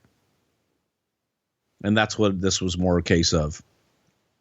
Meltzer would spend a great deal of time speculating in the Observer about what Mike Tyson's role might be with the company. And he called the use of Mike Tyson and the show long teases of Mike Tyson a pathetic ratings ploy, which I feel like is a ridiculous thing to write. But he sort of speculates that maybe the idea is to take one of the hottest acts in the history of UFC, Ken Shamrock, and obviously the hottest act in the history of boxing as far as box office goes, and Mike Tyson, and put them together at WrestleMania, although the athletic commissions might not like it. Let's talk about Tyson here. When Vince has the idea, let's do something with Tyson. Was there an idea to do something besides what he wound up doing? Bruce, take your pills. Thank you. Because Vince Russo was recently on Stone Cold Steve Austin's podcast, and Steve sort of suggested that at one point Vince sort of looked at him and said, "What about boxing, Mike?" And Austin laughed it off like, there's no fucking way I'm boxing him. And Russo sort of freestyled that he thought maybe Shane was attached to Tyson's hip because Vince thought there would be an opportunity for Vince to step in as maybe his pay-per-view boxing promoter moving forward once all of the Holyfield stuff sorted itself out. So what was the original plan for Tyson when Vince first says, "Goddamn, pal, I got an idea"? Well, the original plan was just try to get Mike into the fold. As far as Russo's comment about Shane McMahon, yes, that was definitely the plan. The plan was to have Shane be with Mike, essentially 24/7. He would travel with Mike and make sure that Mike got to where he needed to be on time, but also Mike was in between management. Mike was not with Don King at this time. He was in between, and he was looking for new management. So the thought of the possibility of having Mike Tyson and being able to manage the career of the baddest man on the planet, you kidding me? That was definitely in Vince's forefront. So he did have Shane traveling around with him and shadowing Mike and just kind of getting in his head and showing him how we handle people and how we do business and how much better off he would be if we handled all of his affairs. As far as Vince saying to Steve, how about boxing him? Yeah, Vince floated a lot of stuff out there. What do we do with him? We have an opportunity to have Mike Tyson for WrestleMania. What do we do with him? Now, Mike, and his people, pretty much from the get-go, we knew he was going to be a guest referee. I mean, we knew that. But along the way, we're thinking, God, what else? Is there something else? Is there something else down the line that we could do? And I don't know anybody in their right mind, especially at that time, that would want to put boxing gloves on and get in the ring with Mike Tyson, at least in the wrestling business. I don't know anybody crazy enough to do that. So just to be clear, you guys never asked him to do anything else besides be a referee. There was never any sort of, you could work a tag team sort of deal like WCW did the next year with Dennis Rodman. I think for Vince, he knew to get in the door. He wanted to get in the door with Mike and just wanted to get Mike in and see how we do business. So let's get him in the door and we'll approach it as we go along. So at first, to Tyson and to Tyson's people, it was, we want an appearance at WrestleMania and maybe a guest referee gig where he was protected and he was comfortable with that. Was Vince nervous about because I know it's sort of bullshit that we even have to talk about it, but state athletic commissions were still a thing. Was Vince worried about having any sort of backlash from the state athletic commissions with having Tyson involved in any way? For WrestleMania, no, not for WrestleMania at all. But going further, I mean, yeah, that was definitely a concern as far as if some athletic commission want to go, hey, no, he's not licensed in boxing. He's banned, and we're going to carry that over to wrestling. But that wasn't as big of a concern. We felt we could get around that. On the December 29th episode of Raw, we see some kind of fun, memorable stuff. One of the things I remember the most, I guess because of my age, is China showed up with a boob job, and DX spent the entire promo talking about and making reference to her enhanced cleavage, shall we say. Were these promos like this? Is this something that Russo had a hand in? Do the guys just, when they're riding down the road, come up with these ideas and then pitch them to Russo or McMahon? Or how does some of this sophomoric stuff get presented backstage? At this time, and a lot of that stuff was guys suggesting to Russo and Vince and myself and everything. I wasn't totally out of the TV writing process at this time. So it was a number of us, but it was a lot of it. This was Vince Russo really, coming into his own at this point. Miro is back here. He's doing a little bit of a heel deal where he doesn't want anybody to see Sable scantily clad, and he's doing his boxer gimmick, and he's a heel, and he's calling out the undercard performers, and he's winning all of his matches with ding dong punches.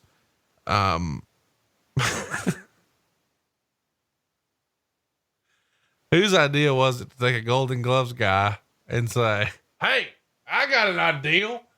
What if you just start hitting everybody in the ding dong? Are you speaking of his testicles? I love it. God damn, good shit, pal.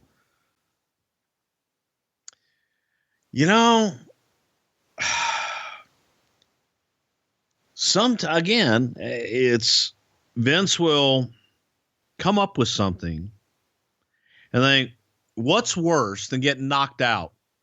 You get hit in the balls. So don't knock him out. Hit him in the balls. Every man will go down, and everyone knows what that feels like.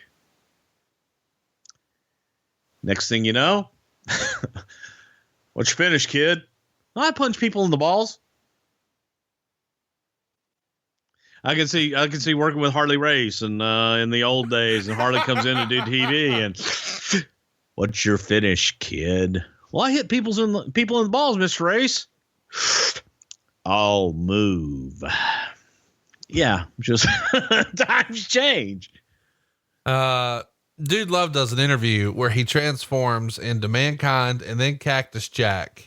And Meltzer would write, real interesting in New York to see zero reaction to Dude Love, but a huge pop when he switched to Cactus Jack. Of course, he winds up taking on both of the New Age Outlaws. And then he's drugged to the back where there's a big box. And as they fight, a chainsaw starts to saw its way out of the box. And there was a chant of Terry immediately, because it wasn't exactly a secret that Terry Funk was debuting on this show. But Funk comes out wearing a stocking, and he's called Chainsaw Charlie. And the announcers never used the name Terry Funk. And this is obviously reminiscent of the Leatherface gimmick from Japan. We haven't talked about Leatherface a lot here on the show, but Leatherface had to be part of the inspiration for the chainsaw, right? He was. And it was also coincidentally after a trip that I had taken to Japan for, oh my gosh, the crazy guy over there, but the FMW, where Terry was on tour and Kirshner was over there doing the Leatherface gimmick. And I remember sitting on the bus and Terry, or actually backstage in the dressing room, and Terry looking over at Kirshner going, "Prichard, he's got a hell of a gimmick, this kid. Watch him go out. They think the goddamn chainsaw's live, but he's going to hit it. Sparks are going to come out. He works the goddamn thing. All these little motherfuckers are going to run scattering because they think the goddamn thing's live, and he's going to come out there and chop their goddamn heads off. Goddamn, Vince could make $1 million with him." And fast forward, however many months, and it's like, "Hey, Terry, what you doing?" Chainsaw Charlie was born. "I've got an idea, Prichard. I don't want to come back as just Terry Funk." And he told a story about John Ayers, who was a good friend of his, and I believe he played for the Denver Broncos. And they were childhood friends. They used to go get their hair cut by this barber in town, and they called him Chainsaw Charlie. And Terry wanted to be, he says, and John Ayers has just passed due to cancer recently. He goes, "I'd like to keep the memory of Johnny alive, and I'd like to be called Chainsaw Charlie.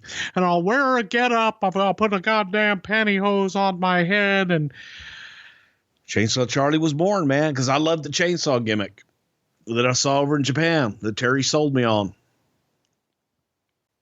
Be careful what you wish for.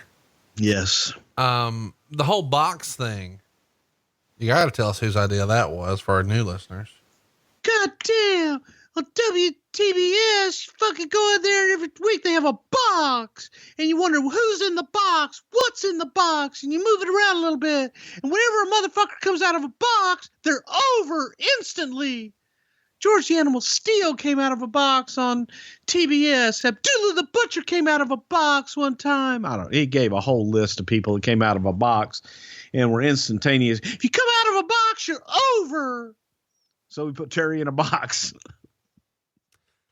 This He'll is be over. Speaking of Jim Cornette, this is where he does an interview where he's setting up his interpromotional feud with the WWF. We've talked about this a little bit here, but this whole NWA invasion into the WWF, this is not in the book of good ideas, is it? Was this the NWA shit? Yes, it was. And it was, look, here's the problem. Jim Cornette is one of the greatest promos ever in the history of the business, especially when Jimmy believes in what he's talking about. So Jim was just so passionate about the old school wrestling the way it used to be and the way it ought to be, motherfucker, that he would cut these promos just spontaneously throughout meetings every once in a while. And Vince was like, "God damn, I need to hear that on TV." And it was born. "I'll invade." Then there we go. All right. Owen Hart finally gets a match against Shawn Michaels, and it's on Raw here. They go 10 1/4 minutes. When Hart has Michaels in the sharpshooter, and then Triple H clocks him with the crutch. So of course, Owen wins by DQ, but that's sort of, widen the feud down a little bit here. Do you remember there being any sort of conversation with Owen about whether or not he could work with Shawn, any sort of reservation, or is that not even a consideration at this point? Dude, there was absolutely no reservation. And when Owen had come back and did all the stuff with Shawn and Hunter, he was happy to do it and was really looking forward to doing it. Like I said, if we could have done that Owen Shawn deal, it was something that we probably would have done post WrestleMania. They had great matches. Let's talk a little bit about Dennis Rodman. I mentioned him earlier that there was going to be some sort of, idea for Tyson to do more, much like Dennis Rodman did the year after this in 1998. Well, Dennis Rodman was actually working with WCW in 97. And the rumor and innuendo is that that was originally Vince's deal and WCW sort of took it from him. Do you remember that going down that way? Well, we had talked to Dennis, yes. And that is true. We had been talking to Dennis, and then WCW outbid us, and he ended up going with WCW. But beyond that, it didn't get past that negotiation phase. Don King was still promoting Mike Tyson and even did some taped stuff with you guys. What was your experience like with Don King? Don King's character. Let's just put it like that. Don King is a character. And the first time that I met Don, I felt like I needed to take a shower afterwards. Really? But is Don, he just came across as a shyster. He came across as if he told you that the page was white, that it was anything but. So, as time went on and I had other, interactions with him, he finally became a kindly old man. But initially I just felt like no matter what Don was telling you, I should think the opposite.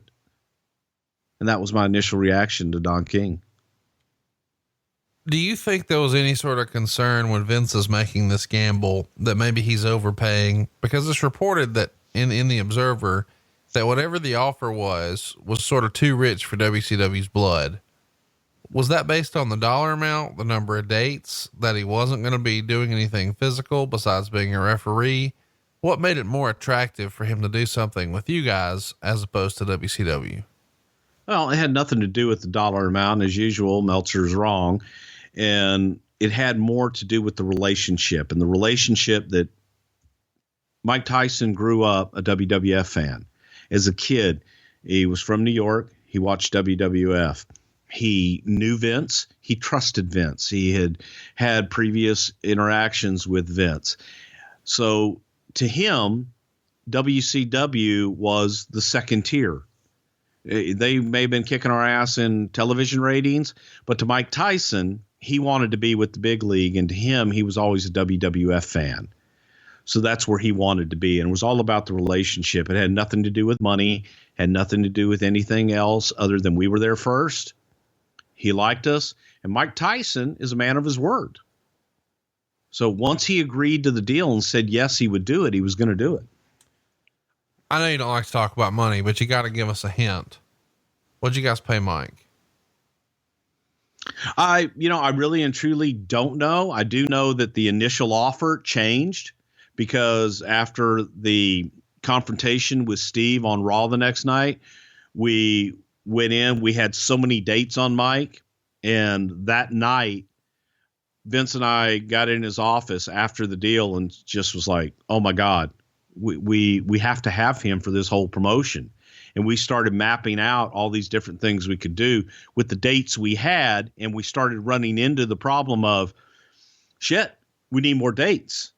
So Vince went in and said, all right, I'll go in and renegotiate. So I don't know what that renegotiation entitled. It was significant. I mean, it was probably over $1 million.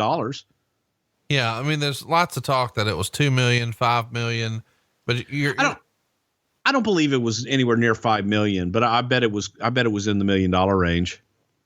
One of the things that was discussed a lot in the dirt sheets at the time was as we mentioned earlier, the Holyfield Tyson fight happened on the 27th, or maybe it was the 28th. Either way, late June. Well, the Nitro afterwards, the company was in Las Vegas, and supposedly they had worked it out to where Tyson could appear on Nitro since he'd already be in town, having just fought Evander Holyfield, and he was a wrestling fan. But of course, he bit the guy's fucking ear, so he wound up not making the appearance. Had Tyson appeared on Nitro and the bite not happened the way it did, none of this would have ever happened, right? This is a perfect storm of Tyson needs to get in trouble and need a payday and not show up on WCW. Like, there's a lot of things here that fall into place that allow this WWF relationship to exist, right? Well, let me put it this way. If Tyson still had his boxing license and was able to make a living in boxing, he would have been boxing. Right. And he wouldn't have been in a wrestling ring or having anything to do with it. So the fact that happened, it was good for us. In a weird way, one of the best things that ever happened for Vince McMahon and specifically Stone Cold Steve Austin is that Mike Tyson bit a motherfucker's ear. Gotta love it. It's just America. You gotta love it. America. It's just amazing to think about, really, that the whole business might have been, I mean, the greatest star the business ever knew sort of half-assed got over to the degree it did and became such a smash hit because Evander Holyfield got his ear bitten. Thanks, Evander. Thanks for calling that spot. You know, they got in there and he says, "Hey, bite my ear." And then he did it one time and he sold it a little bit. And they said, "Hey, come on back in for a second time. Bite it off." That's a good little spot. Good little piece of business. We should remind you that, when Terry Funk shows up here as Chainsaw Charlie, he's finishing up an FMW deal where he was making like $15,000 a week. But let's remind you, it's late December. What happened in September of 1997 with Terry Funk? I don't know what happened. He retired. He had WrestleFest. You guys loaned him, Mick Foley, and he wrestled, Sabu. And then in the main event, Dennis Stamp wanted to be there, and he was the referee when Bret Hart got rolled up Terry Funk. And now 3 months later, Funk is back, but he's wearing a mask. Yeah, they did that. They did that wonderful, documentary with Terry getting out of bed. And, so, might as well go back to Mattress Firm and let's keep the ball rolling, shall we? I'm down, man. Cause here's the deal. Everybody knows how important it is to stretch before an event. And so does Mattress Firm. Well, except it's your dollar and your budget stretches further when you're shopping at America's neighborhood mattress store. It's a true home run and you'll have a ball. They're the head coaches when it comes to mattress expertise, but know this, they are more than just mattress experts. Yeah, they got a game plan that helps you transform your mattress into a bed. From adjustable bases, sheets, headboards, and bedroom decor, they have you literally and figuratively covered like your favorite cornerback. Go to mattressfirm.com/podcast to see what deals are happening as I read this sentence to you. They even offer you a 120-night sleep trial to ensure perfection and 120-night low price guarantee. So you paid the perfect price. Yeah, talk about a 1-2 punch, a knockout, if you will, baby. Score big with a perfect bed. Head on over to mattressfirm.com/podcast to get the play-by-play on how you can monumentally improve your sleep today, tonight, and tomorrow. Go to mattressfirm.com/podcast right now. Do it. So here we are, lots of conversations about Mike Tyson, but we should keep it going because it's reported in the Observer here that all of a sudden Hulk Hogan's in the conversation. And we've touched on this briefly before, but Hulk Hogan's WCW contract is going to be winding down. And all of a sudden it does look fairly attractive that you've got an opportunity to have the hottest heel in the business, the leader of the NWO, jump ship. And now you've got the biggest pay-per-view attraction in decades, I guess ever, Mike Tyson. How close did that almost come to be? Well, at this time, not that close, because Vince felt that the last time that he had negotiated with Terry, he was being used to get himself a better deal. He's happy that he got Hulk a better deal, but now he was looking to the future and felt for the long term he needed to go with Stone Cold Steve Austin, kind of go with the youth that we had. You look at all the guys we had coming up. You had Rock, you had Steve, Shawn was still in the picture. You had Triple H, Mankind. We had a pretty damn good crew going forward, and he didn't want to upset that apple cart. Allegedly, the WWF takes some precautions, and they check with the Nevada State Athletic Commission to make sure they're okay to use Mike. And they're told by Mark Ratner, who's running the Athletic Commission at the time, that they view Mike appearing here like he was appearing on any late night television show. It's not an athletic event and something that they would consider in violation. Who would have been the person to make that call with the athletic commissions, just to sort of run it up the flagpole? Richard Herring, Judge Richard Herring from New York. He was part of the New York State Athletic Commission, and later on, he was a advisor for the WWF.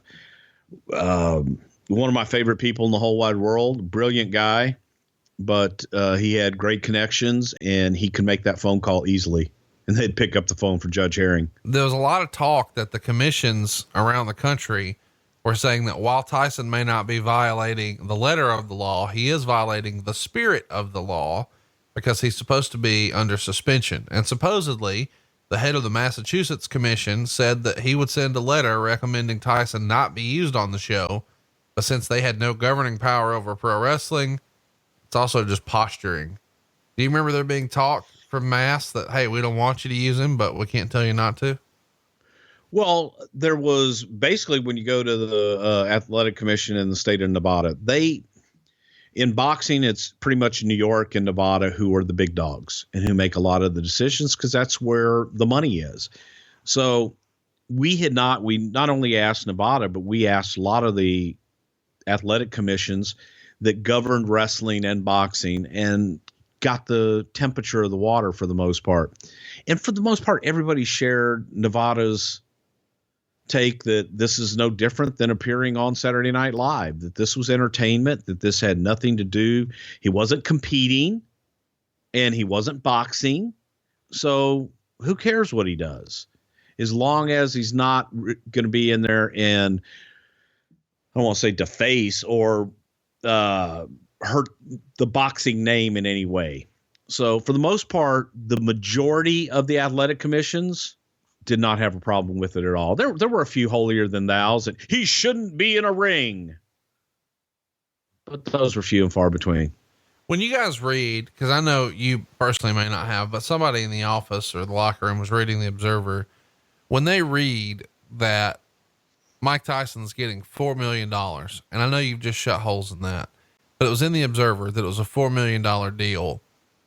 Does this piss any of the boys off when they remember just 3 months prior, Bret Hart was told, we can't afford to keep you? Sure it does. And that's exactly, and in my opinion, that's exactly what Meltzer, designed his stuff to do. He prints these rumors and innuendo and bullshit to get people talking and get them upset. So the boys read that, and that's exactly what happens. They immediately start talking amongst themselves. Go, God, I heard it was $6 million. Oh yeah. Well, I saw for a fact, I saw a check made out to Mike Tyson in Vince's briefcase for $5 million. And it just takes a life unto itself when none of them really know. Do you remember any of the boys specifically being upset? Like, can you remember one individual who was pretty fired up about it? None that came to us directly. And to the contrary, I think that the guys that were on top, especially at that time, because it was a groundswell, and house shows during this time, man, they were on the upswing and they were doing better, and guys were making money, starting to make money now, which they hadn't a few months before. But all of a sudden now the house shows are doing better. They're getting paid off of the house shows, and there was a upswell. And they're going, well, hell, man, maybe that's because all these people are talking, and maybe, you know what? maybe all this buzz is helping us. And if Mike Tyson's doing that, then more power to him. The rub comes when they're reporting all these bullshit numbers, because if you're talking 5 or 6 million, man, that's a big chunk of change that they think that is coming out of their pocket. And that just wasn't the case. I should tell you how much business is up here. Let's run some numbers right fast. From December of 96 to December of 97, you go from 3,500 on your average attendance to 6,616. So attendance is up 89%. The gate, it follows the leader as well. You're at $59,788 on average. Now you're up 89% at $113,241. Television ratings are up too. You go from a 1.3 in December of 96 to a 2.2 in December of 97. What a time to be in the company, right, Bruce? It is, because again, you're seeing different things. And Jim Ross and I talked about this the other day on his podcast, that while there probably were some and Meltzer and other people like that were really focusing on, oh, they're getting their ass kicked in the television ratings. And yes, we did look at that, but we didn't have time to dwell on it. We didn't have time to sit there and go, oh gosh, gee willikers, they beat us by 0.7 of a point last week. We had to look at, man, what are we going to do next week? What is in front of us right now? What do we have to get done?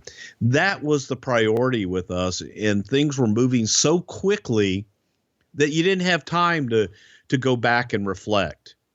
You knew that, all right, man, that house last night was pretty damn good. And you look at the checks and you kind of look at, okay, well, bonuses are good. This is good. That's good. It's looking up. So we just were moving forward. You know, it's just about that time of year when you start to get those credit card bills from Christmas time, and you start to wonder, how in the world am I going to pay all of these bills, plus my car note, plus my home mortgage? Well, SaveWithBruce.com can help you do just that by consolidating all of your bills into one low monthly payment. That's right. You can future endeavor all of your debt and get it under control. Maybe even skip your next 2 house payments. At SaveWithBruce.com, if you're looking to buy a new house and you need a mortgage for your home, we can help you with that. The process is simple. It's easy. Go to SaveWithBruce.com and let us help you start saving money today. SaveWithBruce.com is an equal housing lender, NMLS number 65084. You've heard it a million times, legit badass. Do you know a legit badass in your life, or do you know someone who thinks they're legit badass? You know these people, and we have the perfect place for you to get a gift for these people. Go to legitbadass.com today for the legit badass items you never knew you wanted, but you really need. For you, or the legit badass, or the person who thinks they're legit badass in your life. Legitbadass.com. If you are interested in advertising on Something to Wrestle with Bruce Prichard, please contact Matt Coon at matt@mattcoon.com. That's Matt at mattkoon.com, or contact me on Twitter at MattCoonMusic. That's at MattKoon Music. We're moving forward into the go home show before the Royal Rumble in State College, PA. You guys drew 8628 for a gate of $124,765. It's on January 12th. And, the show gets going with DX sort of taking their jabs at the Ric Flair, Bret Hart feud.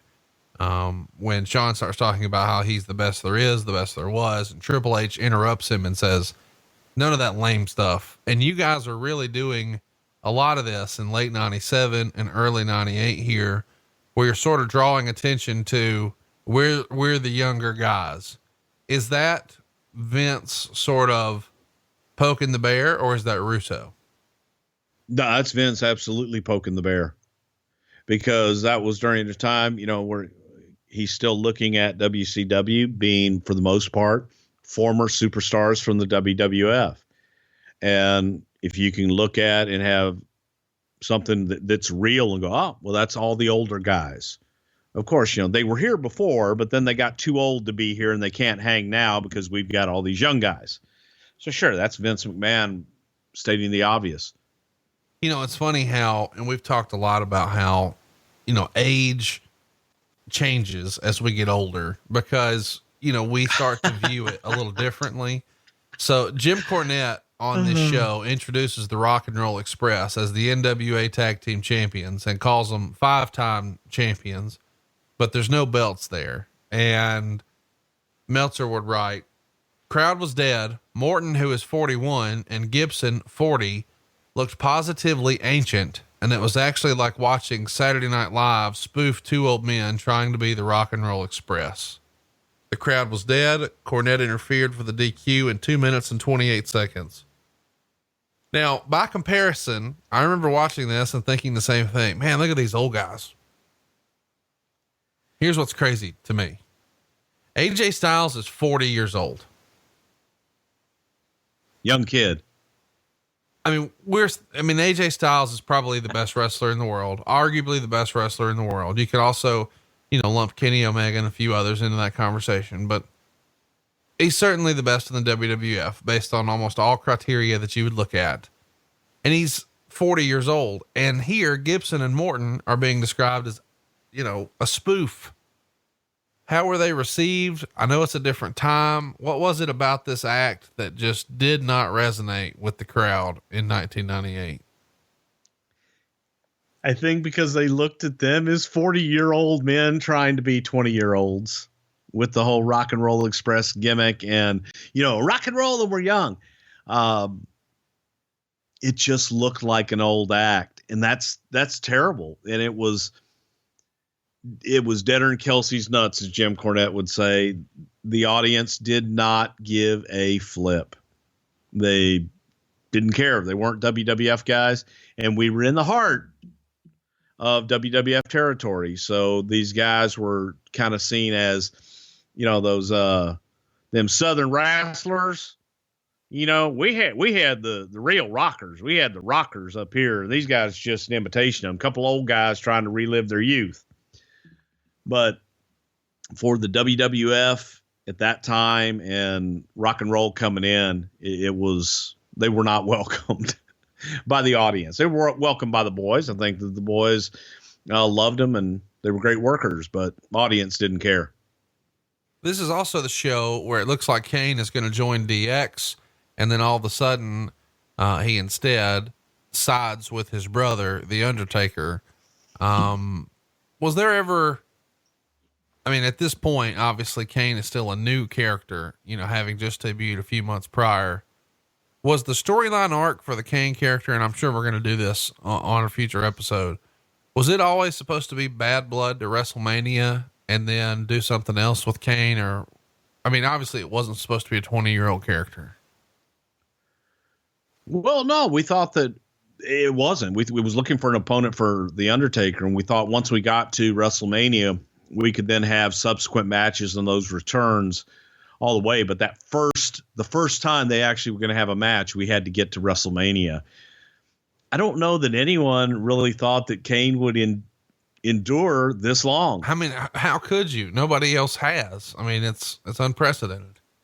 But it speaks to the talent of Glenn Jacobs and just being able to reinvent that character over and over and over again, that it's a strong character and people dig it.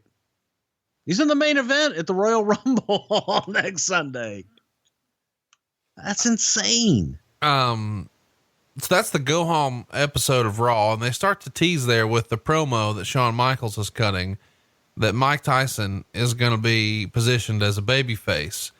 Vince Russo was recently on Steve Austin's podcast and teased that maybe wasn't always the plan, that everybody else sort of thought that he had to be a babyface because they wanted to try to help Mike rehab his image a little bit, because Mike was a super heel. He's coming off a prison stint and now he bit a motherfucker's ear off. So he's a super heel naturally. So anytime he's out here with Don King, who's also very hateable, everybody's going to boo. But Russo says it was his idea to do a swerve, bro, and have him instead side with DX. Is that the way you remember this going down?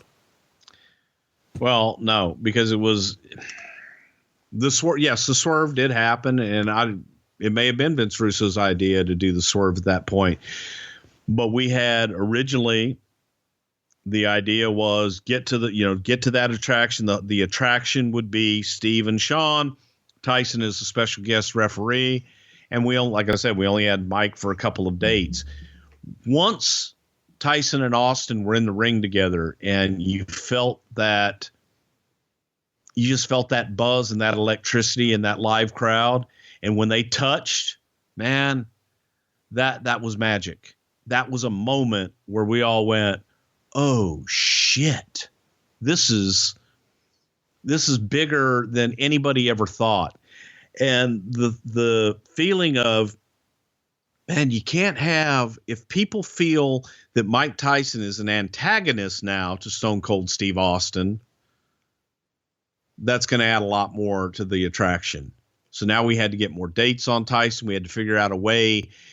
How do we get Mike to be the antagonist to Steve without shifting the focus to people now only want to see Mike versus Steve?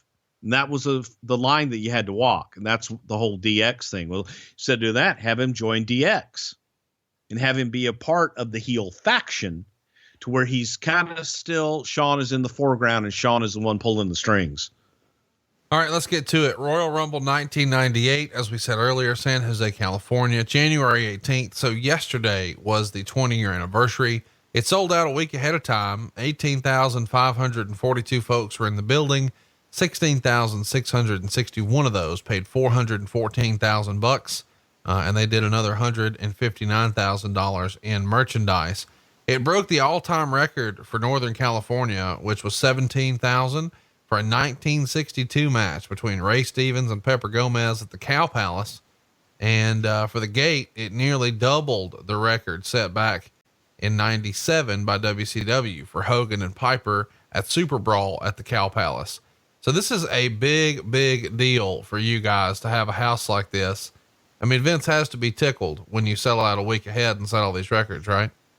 Yeah. The momentum was there. Everybody was feeling it. We already had, the sellout before we even leaked Tyson was going to be there.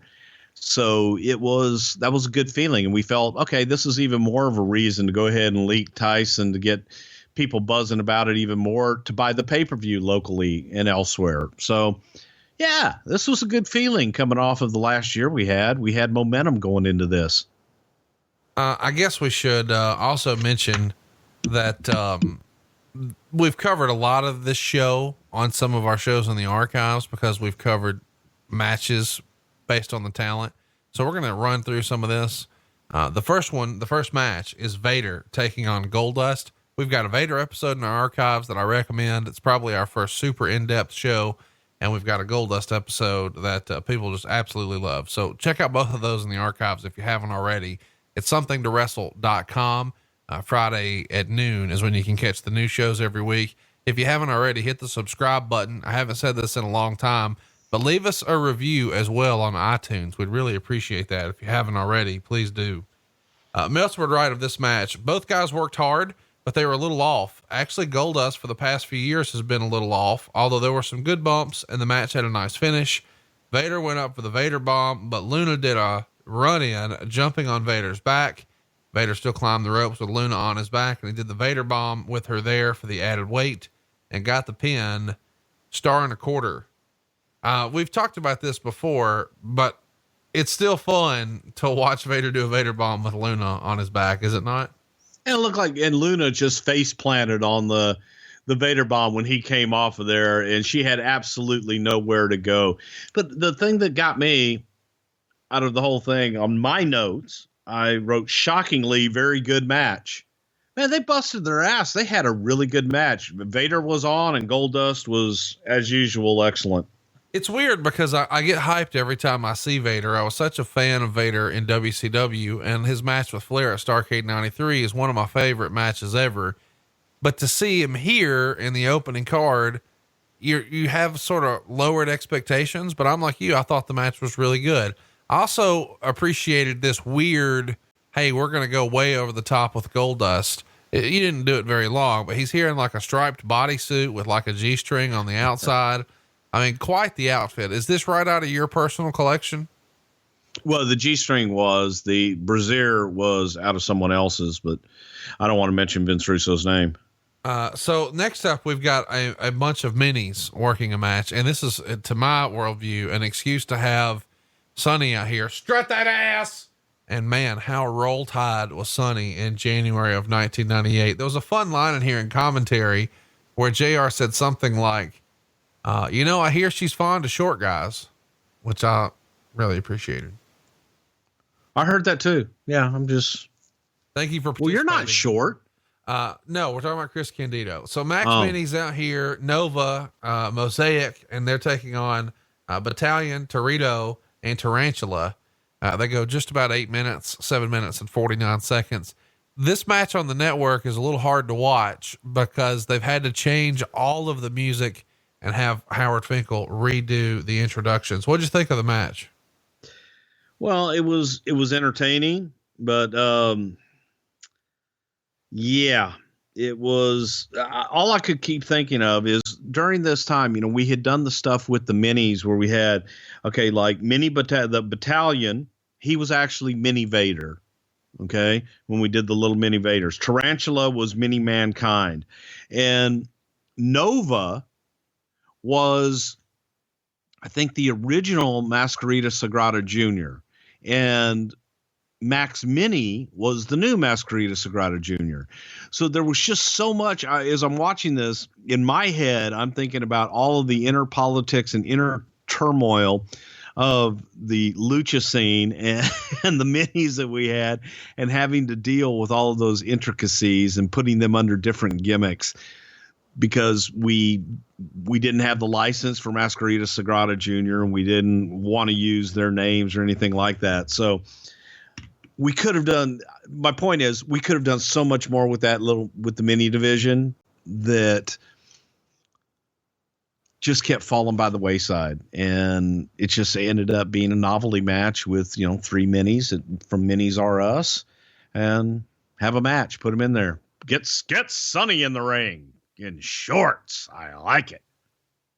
Hard to beat.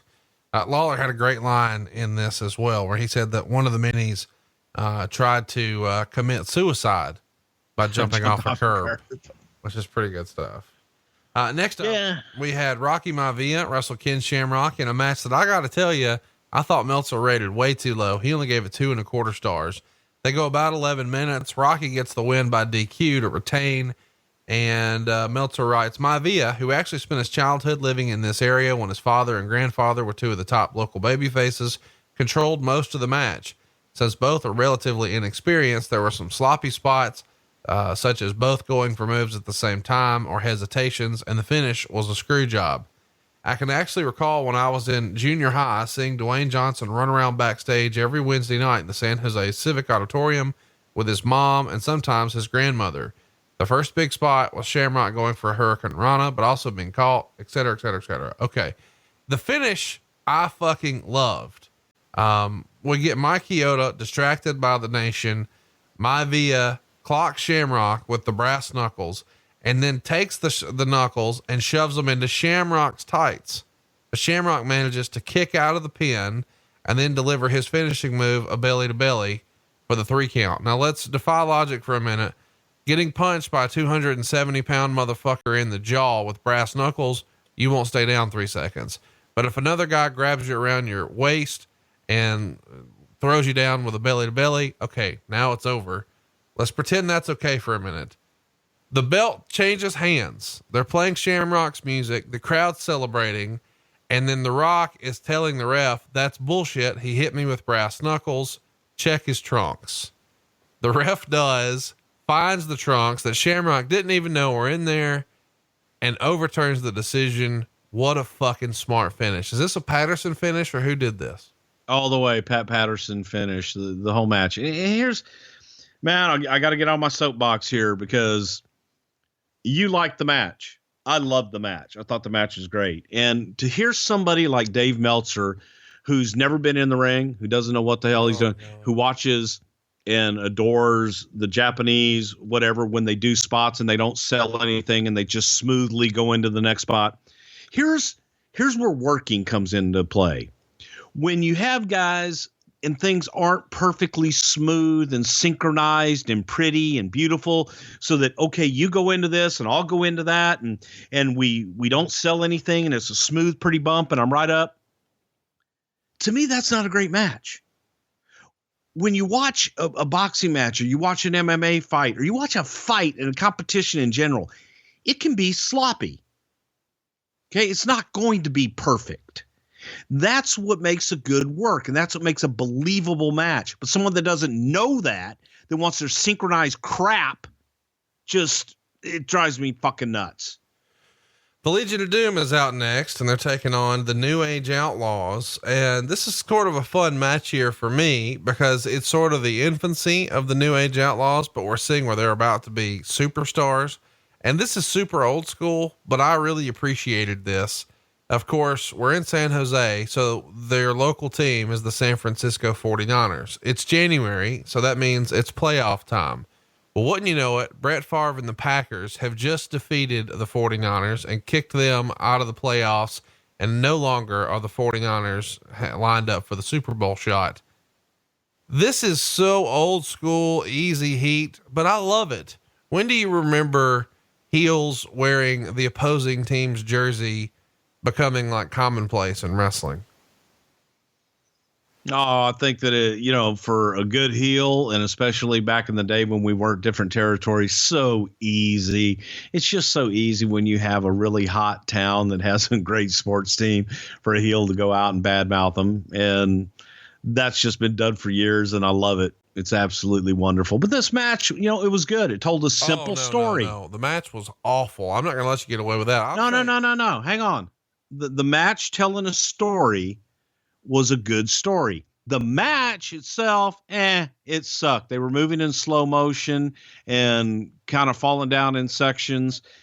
It wasn't the great. I actually wrote down not pretty, but the story, I thought the story was tremendous. The story, in case you haven't watched this, is the New Age Outlaws are going to do whatever they can to cheat. Now, on the way here, of course, they power bombed these guys through tables, a card table, and then later the actual announcer's table, and they shaved Hawk's head. Hawk is out of shape here and not looking the best he's ever looked. This does not look like the Hawk from 10 years prior that everybody was like, holy shit. And he's obviously blown up. So they're trying to have Animal work the majority of this match. So they come up with a gimmick where the New Age Outlaws have somehow put handcuffs on Hawk, and Hawk is going to be handcuffed to the outside turnbuckle on the floor, so he can't possibly save Animal. And there's a couple of scary spots in there, one with a power slam where it didn't look they were going to make it. Not the smoothest, prettiest match ever. Of course, eventually Hawk magically breaks free of the handcuffs. When's the first time you saw somebody break handcuffs like that? The first time I remember seeing it was Hulk Hogan. Was somebody doing that before that I just don't remember, or I didn't see? The old time strongmen used to do that, but in the recent times, Hulk was probably the first one to do it on a big national basis. Either way though, we wind up with a DQ here. So the LOD gets the win. The Outlaws were using a chair. They got caught using a chair. So that's it. But Hawk eventually breaks free, but eventually, he hits the ring and clocks both guys with chairs himself. And that in and of itself is sort of interesting because he doesn't have the chair position just right. This is just a sad showing of the Legion of Doom. It really does feel like a little bit of the passing of the torch. And I know that the New Age Outlaws are going to be repackaged as LOD 2000, and Sonny's going to be put with them, and they'll have a slightly different look and all that stuff. So you guys did your best for them. But this pay-per-view to me showed, man, this is a gimmick from yesteryear. This is not something that belongs in this version of the WWF.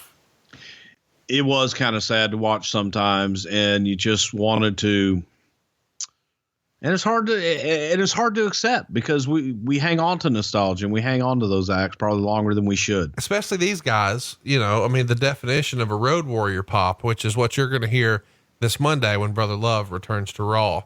They'll actually rename it a Brother Love pop, not a Road Warrior pop. That match, of course, got a 1.25 stars, which I thought was very charitable. by Dave Meltzer. I appreciate what you said about the story, but man, I was worried for these guys several times in this match. Let's get it just wasn't pretty. Let's get to the Royal Rumble. Cactus Jack comes in first, and this pay-per-view is famous for what we're going to talk about with this, but he's eventually eliminated by Chainsaw Charlie. Number 2, of course, is Chainsaw Charlie, and Chainsaw Charlie wound up being eliminated by Mankind. Are you following me so far? Number 3 is going to be Tom Brandy, and he's going to be eliminated by Cactus Jack and Chainsaw Charlie. So hopefully you're keeping up. Mick Foley's in this fucker 3 times.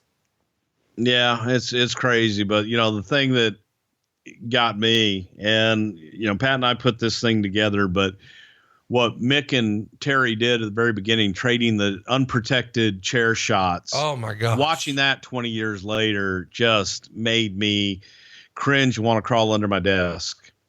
It's hard to watch.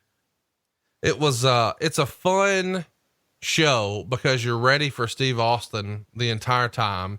And the show is really built around Steve Austin to the point that we see him arrive in the Stone Cold Steve Austin truck, which was custom painted with the smoking skull.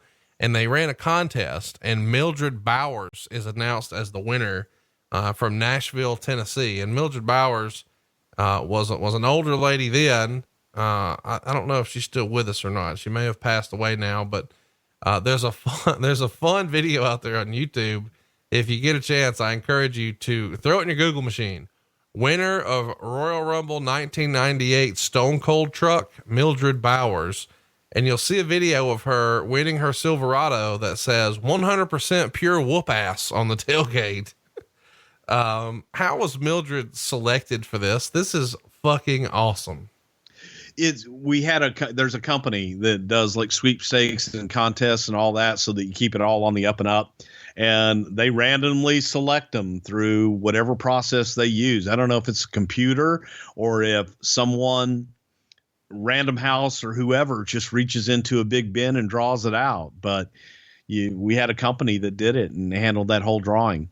You have got to see Mildred strutting that ass in this. I've seen it. I've seen the video you're talking about. It is so great. If you're listening and you haven't seen it, man, throw it in your Google machine. You will not regret it. So of course, Steve Austin is a wanted man. Everybody's out for him. The Godwins and everybody doing these skits all throughout the show. Everybody wants to know, when's he going to be here? And so we're telling a story. Can he overcome all odds? But at the same time, we establish, in my opinion, Mick Foley as a major player because we see him 3 different times as Cactus Jack, as Mankind. And of course he's in here as Dude Love as well. So he's doing all 3 gimmicks. And it comes down to the final deal here. Go ahead. And let's go back to that, because that was something that Pat and I pitched to Vince, and he was like, how the hell can he do that? He can't be in the ring at the same time. And we're like, no, Vince. So we called Mick and said, hey, is this something you can do? And Mick loved it. But it was Vince, his first reaction was, how the hell are you going to do that? And then once we explained it to him, loved it. And we got to have our 3 faces of Foley in the match. I thought it was a good idea to have the 3 faces of Foley. Whose idea was that? That was something Pat and I came up with, because what happened is we had a talent roster, and on the talent roster, you had Mankind, you had Dude Love, and you had Cactus Jack. So I'm thinking, well, shit, we should have all 3 of them. Wouldn't that be great? And Pat starts laughing. Oh my God, you could have all 3. And we started playing with it, and then pitched the idea, and it actually stuck. So that was a fun little bit of that Rumble. Number 30 into the ring was Vader. And, I found it kind of funny when he's marching out to the ring, knowing what we know now. Of course, I never caught this back then. Jim Ross refers to Vader as that big old stinky grizzly bear. Exactly. Which I thought was hilarious. The other great JR line from the Royal Rumble is when Jim Cornette and Jeff Jarrett came out and attacked Owen Hart. Saying, Jim Cornette is a stain on the underwear of life. Sassafras. I thought that was a great line. We get down to the final nitty gritty here, and 4 of the final dudes here are Dude Love, which is a sign that, hey, they got a lot of confidence in Mick. He's going to be a player. Farouk and Farouk is eliminated by The Rock. Obviously that's showing you that, hey, we're going to continue to advance this Nation of Domination dissension storyline. And our last two are The Rock and Stone Cold. Little did we know that later that year, The Rock would be the world champion, and here we would be. Is it always a good rule of thumb that if you're in that final four or final two, that's sort of where the company sees you as a top guy? Cause this felt like a real, coming out party for The Rock here. Well, obviously the last guys in the ring, you want to have the audience believe, hey, one of these guys, you don't want them to be able to pick it. So you want them to believe that whoever's in the ring at that time can win this thing. So yeah, you always want top guys in there, but I think we did a good job throughout this whole Rumble of telling stories with the Nation fighting each other and the Farouk Rock story and Steve kind of overcoming the odds. And there was just a lot of fun stories throughout the night in the Rumble. Steve Austin won the match. He eliminated 7 folks. Meltzer gives it 2.5 stars. Not my favorite Rumble match ever. Where would you rank it? Top 5. I love you for that. I was hoping you'd say that. Shawn Michaels definitely in my top 5 of Rumbles. Absolutely. I would put it up there in the top 5 with, 99, 2002, 92, 90, 89, 93, 2006. 94, 2006, 2008. Yeah. Those are all my top 5. Right. Next up, of course, we've got Shawn Michaels out defending his world title against The Undertaker. It's a casket match. They go 20 minutes and 37 seconds. Meltzer would write, real good work by both, Michaels in particular. Michaels looked to take one incredible bump early, taking a backdrop over the top rope and cracking his lower back on the casket as he went over. He was really lucky he wasn't hurt on that one. Undertaker pressed him overhead and dropped him onto the floor. If you haven't seen this, I recommend that you go out of your way to see it. This is a really, really good match. I enjoyed every time these guys worked, but it's 3.5 stars. Eventually, we're going to get lots of craziness and interference. They do a double casket spot, which, you could be critical of, but at one point China knocks down the ref, and then the Los Boricuas and the New Age Outlaws hit the ring and all began attacking the Undertaker. Kane comes out and everybody's ready for him to defend the Undertaker based on what we saw in Raw, and his music plays. He does clean house. An explosion was supposed to go off to set the stage for turning on Taker, but there was a screw up on the spot, according to Meltzer. And Kane turned on him and punched him and kicked him a few times before choke slamming him into the casket. And then Michaels shut the lid for the easy victory. So what do you think about, and Meltzer would write, after all the punishment both men had received, Kane's offense should have been more brutal, at least delivering a tombstone when it came to finishing Undertaker off. Paul Bearer, who had kept off the road for a few weeks to build drama for his return, prompting a million ridiculous rumors, came out and locked the casket, and then Kane took an axe and started chopping away. They poured gasoline all over it, and then Paul Bearer lit it on fire as the show went off the air. The match itself was really good, but really taken down by the finish. 3.5 stars. A lot to cover. Let's talk about the match itself. I thought it was a great match. I'm not talking about the bump or the finish. What'd you think? I thought it was an excellent match, and I wrote down why Shawn Michaels is, in my opinion, probably the greatest worker ever. When you watch the little tiny things that Shawn does in the match, how he positions himself in the ring and how he positions himself for his opponent, little things like grabbing to throw someone into the corner, it's logical, and you don't notice it as much with Shawn, and you notice how other guys do it where it may look like a work and it doesn't look natural. It's all natural with Shawn because he puts himself in the right positions. I just was blown away by that, and that speaks to both guys, Taker and Shawn, was off the chart here. And the match itself, excellent on all fronts. A great story. They had some good spots. We talked about how hard it is to have a false finish in a casket. They had a great false finish with Taker in the casket and Shawn standing over him with the DX sign, and Taker, instead of going for a choke, grabbed Shawn by the nuts and threw him back into the ring. But top to bottom, great. I love that Meltzer talks about a screwed up spot with Kane's entrance. Again, this is somebody who doesn't know what the hell they're talking about. There was no screwed up spot at all. We didn't do pyro there. We didn't do an explosion there because of what we were setting up for at the end with the fire in the casket at the end. I thought it told great stories on all fronts. It made Shawn, the champion. He got by with the title, holding on as a great heel champion does. And here comes Kane, the turn at the end. Fuck you, big brother. And you're done. Say goodbye. We want to hear about the magic. Show us how the sausage is made. How did you guys do the fire at the end? Well, that's where we learned at the very the trick to have that biggest, we did it. We had several caskets there, and we tried to do it to see what it would look like, and it just didn't look good. But do you know if you mix kerosene and gasoline that you can get that big explosion and you can get the long burning effect like we had on there? I did not know that. Yeah, well, that's a little secret next time you want to burn a casket on national television. That it helps. And the people, the fire marshal is the one who actually gave us that idea.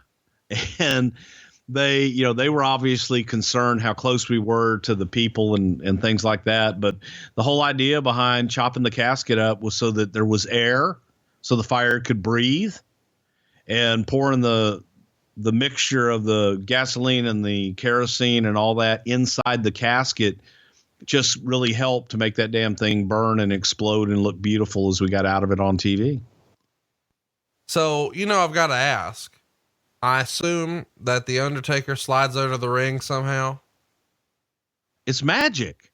Come on, Bruce. I can't give away the magic. It's magic. Bruce, you haven't revealed shit on this episode. God damn it. Do it for the fans. Let's do it. Where does Undertaker go? He mysteriously disappeared because he's the Undertaker. Actually, I'm trying to think of how this one worked. No, I think we just burned him in the casket and got him put out and we put salve on him in the back. No, there's a little trap door on the side. Roll out when it's time. That's why when you lock the casket. Well, the axe chopping on top, is that just to make sure that Kane then has a visual that Undertaker actually did get out and they're not going to accidentally set him on fire? That was a good idea. Yeah, definitely. But also the main reason, yes, if he had not been able to get out and he saw him in there, we definitely would not have set him on fire. Well, I know that, but I'm asking. Yeah, the main reason was to give it oxygen. Okay. Give the fire oxygen. Okay. All right. This is not something that you're allowed to do. You can't just go set a fucking giant fire in a building like this. You guys had a very specific square there. Hypothetically, did you have to get with some sort of building commissioner and take him for a walk beforehand? Well, we had to get with the fire marshal to make sure that he approved it, since we were setting things on fire in an enclosed space in the city of San Jose. Yeah. And this particular fire marshal was extremely cool. And he's the one that kind of helped us with the concoction and is the one who came up with the idea of putting the hole in the casket to give it. And he felt that even made it safer. If we can make it bigger, it'll be safer. Well, no, because it contained it, because the walls weren't going to burn out. But you could make that fire inside of the damn thing and make it look bigger. Right.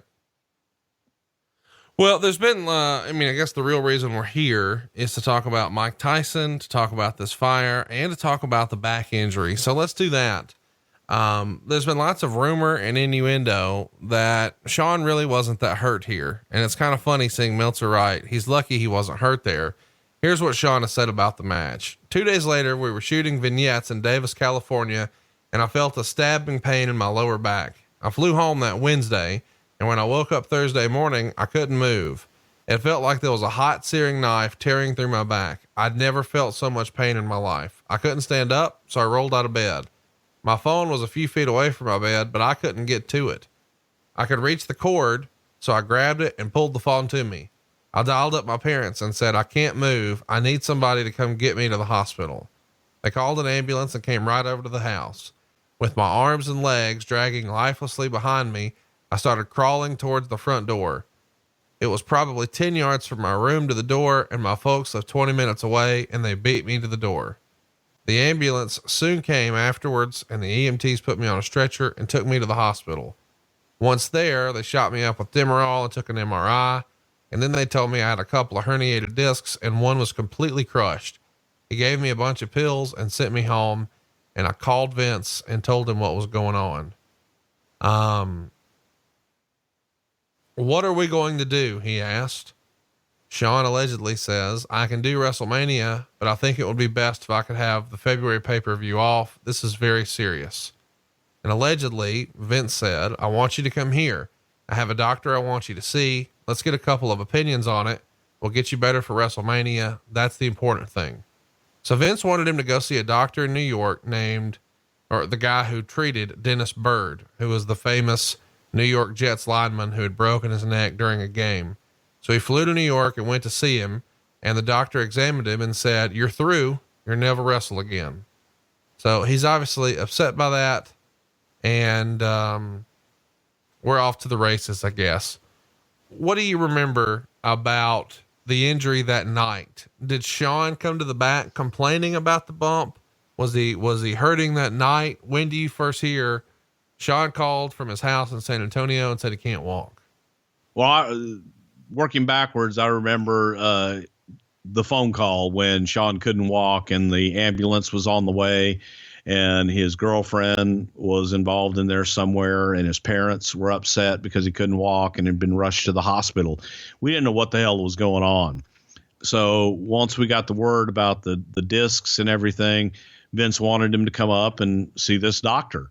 And pretty much exactly, as you just said, that's pretty much exactly how it went down. And we were concerned that, that this was it. But that night, I think Shawn's adrenaline was so much that, God, he worked the rest of the match. He came back and made a comment about, man, I whacked the shit out of my back on that bump. But that was the extent of it. He just thought he whacked the shit out of his back and that it was going to be a bruise. And that was a part of it. Didn't think it was a real serious injury at that time. And obviously wasn't giving him enough problems that he couldn't do the match. But then a few days later, all hell broke loose. When the office hears, oh, he's hurt his back, do people start to get very skeptical based on what we talked about earlier? Shawn not really wanting to drop a belt. I'm not saying, and you defended it back then an hour ago, but I'm just asking, were a lot of people sort of going, oh, here we go again. Yeah. And I think that's why Vince wanted him to come up and see his doctor, probably to legitimize it and make sure that he was telling us the truth and to try and help him if he was hurt. But I think there were definitely skeptics. Well, the next night is when things really started to take off. It's the Tyson angle. Meltzer would write, the angle, which started when a heavily booed Vince McMahon brought an even more booed Mike Tyson and his entourage to the ring. Just when McMahon was going to make the announcement of Tyson's role in WrestleMania, Austin showed up. All right. Of course, we know that Austin would challenge Tyson here, and McMahon starts flipping out. Austin winds up flipping Tyson off with both hands. Tyson shoves Austin. There's a major pull apart, and McMahon is yelling, "You ruined it, damn it." And somewhere in here, Tyson calls Austin an F word, and we're done. The hottest angle in the company history, you think, at this point? I mean, obviously you've got your hottest star and he's in the ring and you guys are doing something that looks like a shoot with the most controversial pay-per-view character the world's ever known. And both guys treated it like a shoot. Everybody out there treated it like a shoot. It was just magic. And it was that lightning in a bottle moment where you went, oh my God, we've got something special here. And we probably could have done everything that we did at WrestleMania off of that one moment alone. But I remember Vince coming back and going, "Oh my God, that was just insane." And we sat down, took our books out, and started booking Mike, and went in, and JR and I went in to thank Tyson and his people. And that was a scary scene because Tyson had $10,000 in his coat pocket. If you go back and watch this, he in his breast pocket had 10 grand, $100 bills, and it all went flying during that melee. So his people, they were all scrambling, picking up $100 bills and counting out the money in the dressing room. And Mike was a little upset at that point. Well, it's funny that the next day, this is so well done, the night after the Rumble, that all the media outlets are reporting it's going to be Austin and Tyson at WrestleMania. I mean, everybody's speculating that that's the plan. And this gets mainstream coverage everywhere. ESPN, Fox Sports, USA Today, the AP. Everybody's got it. I mean, when you wake up the next morning and see it's everywhere, everybody's got to be all smiles and high fives, right? Oh God, we were ecstatic because I think it may have been on the front page of USA Today. I mean, we were everywhere. We were on ESPN. We were on everything. Mike Tyson was news. Steve Austin was red hot, and everybody was picking this thing up. You know, Mike Tyson here was so funny because when he was at the Royal Rumble and they're interviewing him after Austin wins, Tyson is putting over how much he loves Cold Stoned. And, you know, when quizzed about his favorite wrestlers, he starts naming Bruno Sammartino, who at this point is in like a feud with the company. But the report was that backstage, he could not hang out with the old timers enough. He loved Pat Patterson and Arnold Scotland and Tony Garea and Jerry Briscoe and Sergeant Slaughter and Blackjack and all the guys, right? Oh my God. And all he wanted to do was meet Gorilla Monsoon. That's where he was. And Mike was so damn respectful and so easy to work with. He was a joy to have around. So Mike got along good with everybody. Was anybody, combative or resistant to Mike being there once he was actually there? Not at all, man. Everybody wanted to meet him and get pictures with him and everything, but he wanted to meet everybody. He was like a kid in a candy store. Well, it was a big deal to have Mike Tyson there. And of course we're going to cover WrestleMania 14, for the anniversary coming up in a couple of months. But, all in all, you know, this is a pretty monumental show because you've got sort of the end of an era with LOD. You've got Mick Foley sort of coming out party with all three personas. The Rock's down to the nitty gritty. Stone Cold goes over. Mike Tyson's here, and we've got a back bump that has the whole business talking. Where do you rank Royal Rumble 1998 all time? Top 5. I didn't say that. I mean, it's our new gimmick. Hey, you know what? I mean, it was, really and truly the overall card and the overall presentation was one of the better Royal Rumbles for a total presentation, because having the Tyson thing and just having Mike in those crowd shots made it unique and made it feel pretty damn important. Let's rapid fire some questions from Facebook. Facebook.com/something to wrestle is where you can ask questions for next week's show, Royal Rumble 1988. Bruce, are you ready? I'm ready. What was the idea for the poster with a bunch of nails in Austin's head? It's very confusing. That was the old, what was it? Pinhead? Yeah. The guy, it looked cool. And one of the, creative services folks did that and it looked cool and Vince liked it. Chris wants no real reason. Chris wants to know, why wasn't Kane in the Rumble match? Because we wanted him to be a surprise in the Undertaker Shawn match.